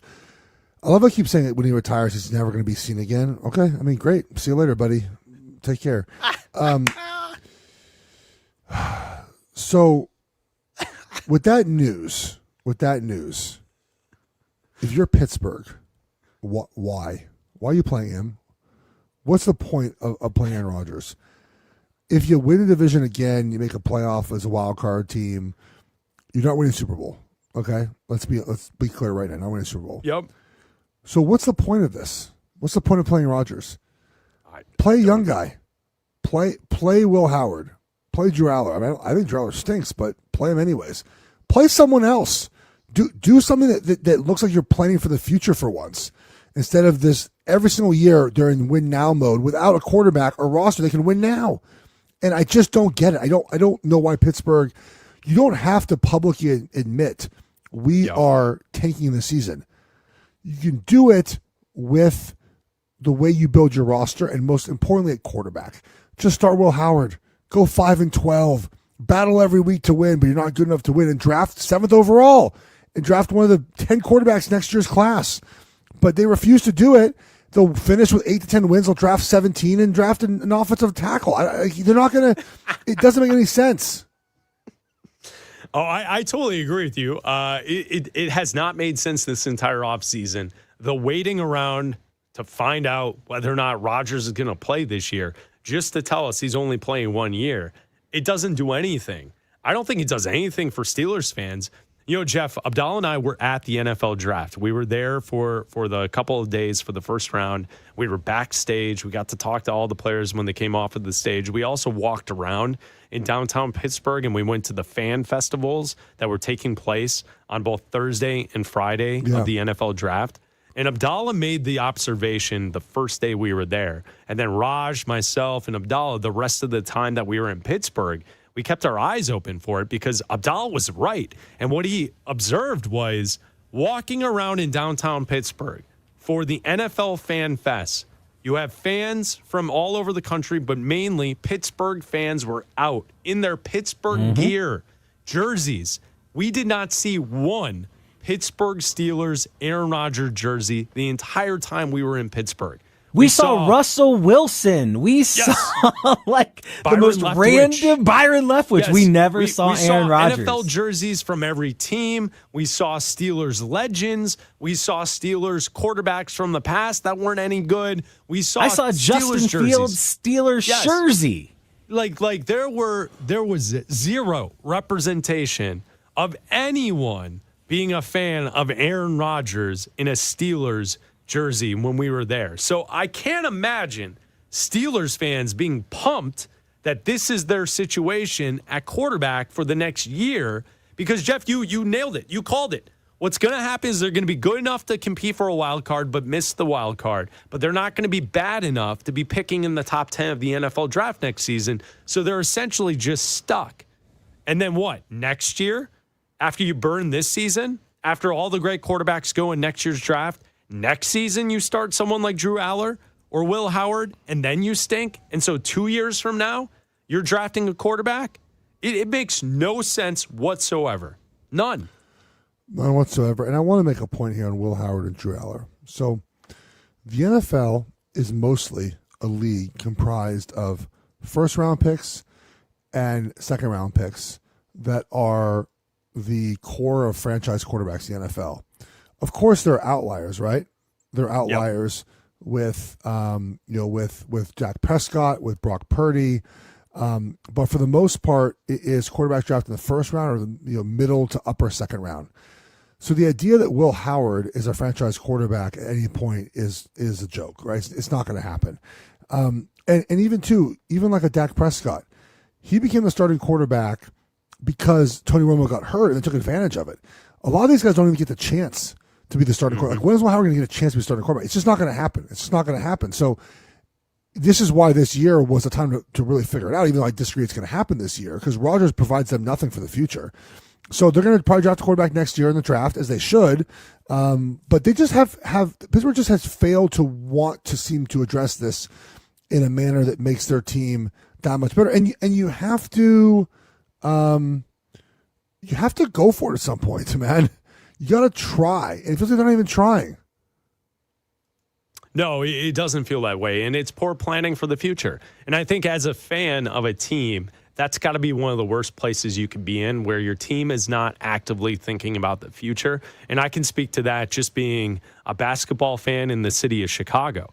I have followed a team for the last 10 years that has been happy with just being okay and competing for a play-in spot in the Eastern Conference with no real future on the horizon. The best point to be a sports fan is when your team has a young player and the future is bright, and the endless possibilities that come with that, and then watching that journey take place that's the ride you want to be on as a sports fan. Yep. And when you're a team that's just like sitting, doing nothing for the future, it really stinks. And I get it. They might be okay this upcoming season, but like the list that we were just reading off of on NFL.com, they're the number one team that won a division that should be nervous in this upcoming season. So we do have the news coming out of Pittsburgh. It's from Aaron Rodgers himself speaking to the media. This will be his last year in the NFL. So we get to have a full season of the retirement tour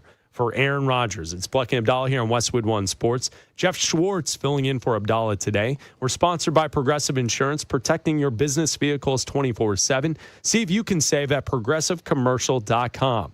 Game 2 of the Western Conference Finals is tonight. What does Wembanyama have in store for us in Game 2? We'll talk about that next. Well, guess who's back? Aaron Rodgers has finally decided to return to the Pittsburgh Steelers. It's a one-year deal for the future Hall of Famer. Reunited with Coach Mike McCarthy, they won a Super Bowl in Green Bay. Can they do it again in the Steel City? Westwood One Sports.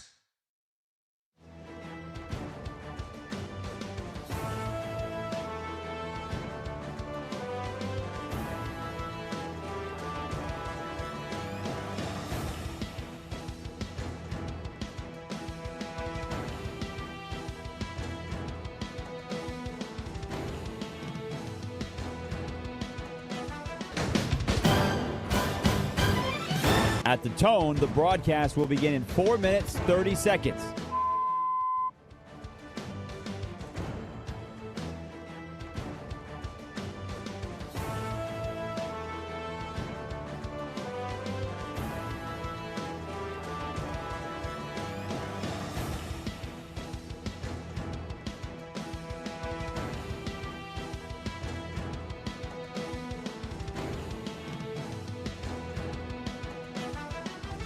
At the tone, the broadcast will begin in 4 minutes.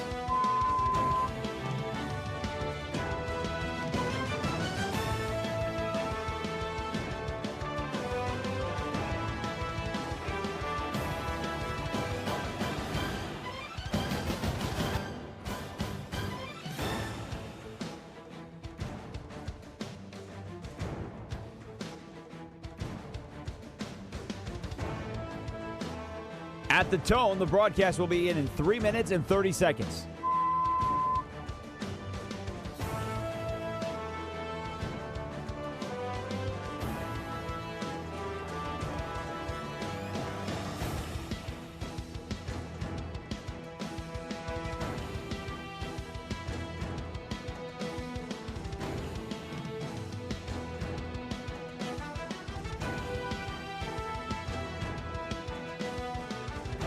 At the tone, the broadcast will begin in 3 minutes.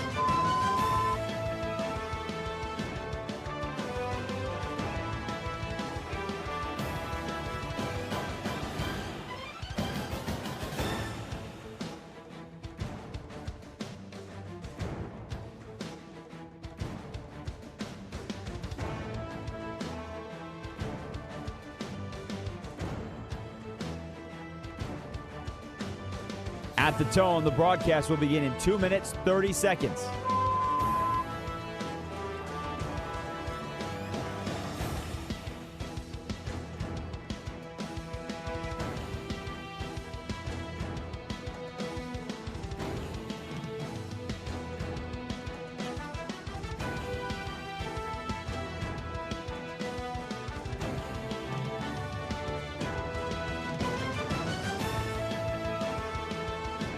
At the tone, the broadcast will begin in 2 minutes.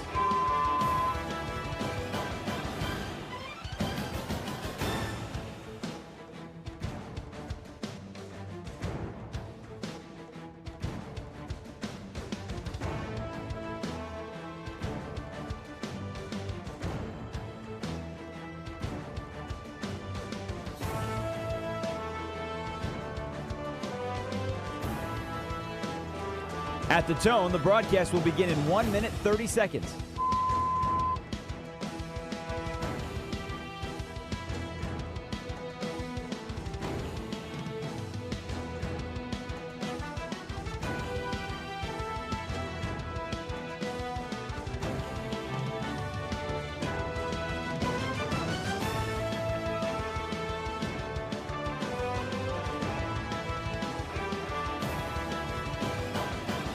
At the tone, the broadcast will begin in 1 minute.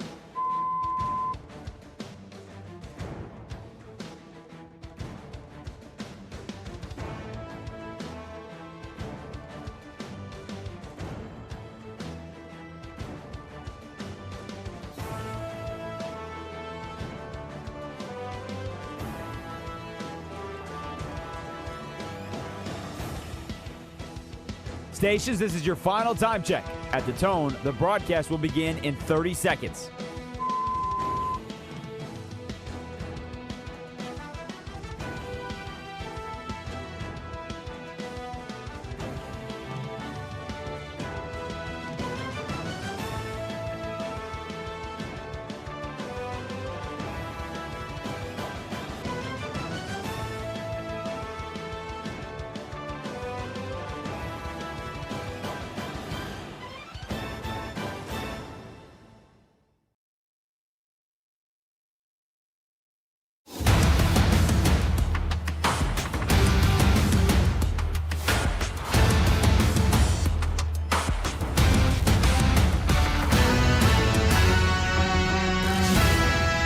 This is Bleck and Abdalla on Westwood One Sports. Here's Chris Bleck and Adam Abdalla. Make sure you check out the podcasts of the show on Apple and Spotify, and also like and subscribe to our YouTube channel, Bleck and Abdalla Show. We have the live stream up each and every day. Check it out. Jeff Schwartz in for Abdalla today. Thank you to Raj and Roy for producing today's show. Jim Rome and the Jim Rome Show is coming up next in 15 minutes right here on Westwood One Sports. We do have breaking news in the NFL. Aaron Rodgers, speaking to the media moments ago, said this is it. This will be his final season in the NFL. He will retire after this year. He will play one more season, his 22nd season in the NFL at age 42. Aaron Rodgers will retire after this year. He showed up this week for OTAs in Pittsburgh. Today he spoke to the media, and this is what it sounded like moments ago in Pittsburgh. Aaron, do you believe that this could be your last year? Do you even think of that right now? Yes. As in your last year? This is it, yeah. Aaron, do you believe that this could be your last year? Do you even think of that right now? Yes. As in your last year? This is it, yeah. Yep. Yes. On repeat. There you go. So, Jeff, there we have it. Aaron Rodgers letting us all know the long national nightmare that we are fearing we're going to have to face with LeBron James. We will not have to face with Aaron Rodgers. We know that this will be his final season, as Rodgers will retire after this upcoming football season. So now we got the dates of the season all planned, and we've got the schedule here, Jeff, and now we can schedule in our retirement conversations and the goodbyes for Aaron Rodgers in the National Football League this upcoming year. I was really getting worried about his status here. Look, man, there's been no retirement tour for him. No one's going to care enough. His team's not going to win enough. But I also just don't believe this is going to happen. until it actually does, right? Aaron Rodgers has proven to be a guy that wants the attention, that can't be out of the spotlight, that sucks up all the energy in a room or a story. And the idea that, look, what if he plays well this year? Just going to retire? I know, right?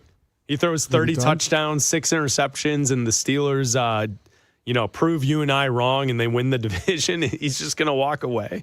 Correct. So I just don't believe that this is going to happen as cleanly as he claims it's going to happen. And the thing about Rodgers too, I think you have to separate some of the personality from some of the play. Like, one of the best quarterbacks to ever play. And it's interesting too because a lot of his teammates have said really good things about him. I feel like he's one of those players where the perception of him in the locker room is much different than the actual way his teammates feel about him in the locker room. Because if you look at, or he listened to, there's like 2 former teammates that don't like him. Everyone else, right, seems to really like being around Rodgers. And he's a Hall of Fame player, incredible arm talent, but there's gonna be no retirement tour. It's not really a thing in the NFL either. So I doubt there's some sort of big to do every game he plays. Yeah, no, I agree with you. I mean, obviously what will happen, and we saw to some extent, what was it? Their playoff game against the Texans. That was a Monday night game for the wild card. And it was on ESPN television. And it felt like Joe Buck and Troy Aikman were hoping that they would have been told ahead of time that they knew the last time he walked out of that tunnel, that was it. Right? The way ESPN covered the end of that game and Rodgers walking to the sideline and then going into the tunnel and through the tunnel, it felt like ESPN was hoping that was the retirement moment that they could capture and then showcase, right? So obviously, the final game of the regular season, if the Steelers are not in the playoffs, that will be a big deal, right? Like there will be some conversation that week about, okay, Aaron Rodgers' final game and all that. But you're right. I don't think as the Steelers go around on their schedule, I don't think there's going to be a special gift handed to Rodgers at every stop and some long celebration of Aaron Rodgers for his career. I mean, he's a Hall of Fame player. He's won a Super Bowl. He'll get his gold jacket at some point here in the next, you have to wait 5 years. So in 5 years, he'll get a gold jacket, and that'll be that. And then what will happen, Jeff, is because I kind of lean towards your thought process, we'll get into next offseason, and the question will be, what should the Steelers do at quarterback? And there will be these loose rumors that Rodgers hasn't filed his retirement papers yet. And could he return? Yeah. And he's still in playing shape and all that other crap that we're going to have to deal with. Well, you don't have to file retirement papers, by the way, to retire. They just retire you. Like, I never filed papers. I got a severance check a year after I last played. They're like, "Yep, you're done, sir. Here's your severance check. Move it along." It just showed up. It showed up at the house. But there will be. Isn't that always a story that, like, when there's a quarterback who didn't file, that it pops up and it's like, let's just say this: Aaron Rodgers is still working out. Like, that'll be the first story, right? Aaron Rodgers still working out. Yes. Yeah, and exactly. Then what happens is someone gets hurt, right? Someone gets hurt, and all of a sudden he's playing. So I'll believe it when it happens. Now, the thing is, next year there's such a big quarterback class that maybe there's just so many quarterbacks that no one will need an Aaron Rodgers type player. But sounds great now. Tell me again, when show me again when it actually happens. Final 2 minutes of the show, and Jeff, we really appreciate you hanging out today in for Abdalla. We love having you on the show and getting to talk some football and NBA. And tonight, Game 2 of the Western Conference Finals, Spurs at Thunder, 8:30 Eastern. The game will be on NBC television. Will the Thunder respond tonight and even the series 1-1? I think they will tonight. I think they win and cover. Yeah, I think that's just they couldn't play any worse, And the Spurs, I think, had a max sort of. We got a lot from Harper. We got a lot from Castle. Got a lot from Wemby. Just a lot more levels to Oklahoma City. Yeah, there absolutely are. And I think it was the lack of Chet Holmgren only giving you 8 points in that contest, going 2 for 4 from 3, 2 for 7 from the field, 8 rebounds in 41 minutes. You got to have more from Holmgren. Jalen Williams had 26, so he led the Thunder in scoring. You had, he led the Thunder in scoring from the starters. You also had 31 from Alex Caruso. He was the high-scoring player for the Thunder in that game. I would also say SGA needs to be better from the field. 7 of 23 from the field. He also went 2 for 7 from 3. Yeah. We talked earlier in the show about all the different double teams, but I'm guessing the MVP will show up and bring a little bit more tonight than the 24 we saw from Game 1. Yeah, and I also think that they're going to just have different ways to get offense. I think they'll be more aggressive on Wemby and just find different ways to try to get SJ more involved, whether it's screens and moving him around a little bit. So I think that they'll be, again, I think that they have more levels to get to than the Spurs do, in my opinion. Yeah, they do, and especially at home. I think that's one of the best home crowd advantages that you see in the NBA. So I'm expecting a fast start from the Thunder. Same here. I'm not expecting quite the same effort from everyone other than Wembanyama tonight from the Spurs. So it'll be fantastic to watch. Jeff, again, thank you so much for hanging out with us today. We always appreciate you coming on the show. Thank you. Appreciate it. There is Jeff Schwartz in for Abdalla today. He'll be back tomorrow, and we will break down what we see tonight in Game 2 of the Western Conference Finals between the Spurs and the Thunder. And we'll see if Wemby can continue on. Jim Rome and the Jim Rome Show is coming up next. This is Westwood One Sports.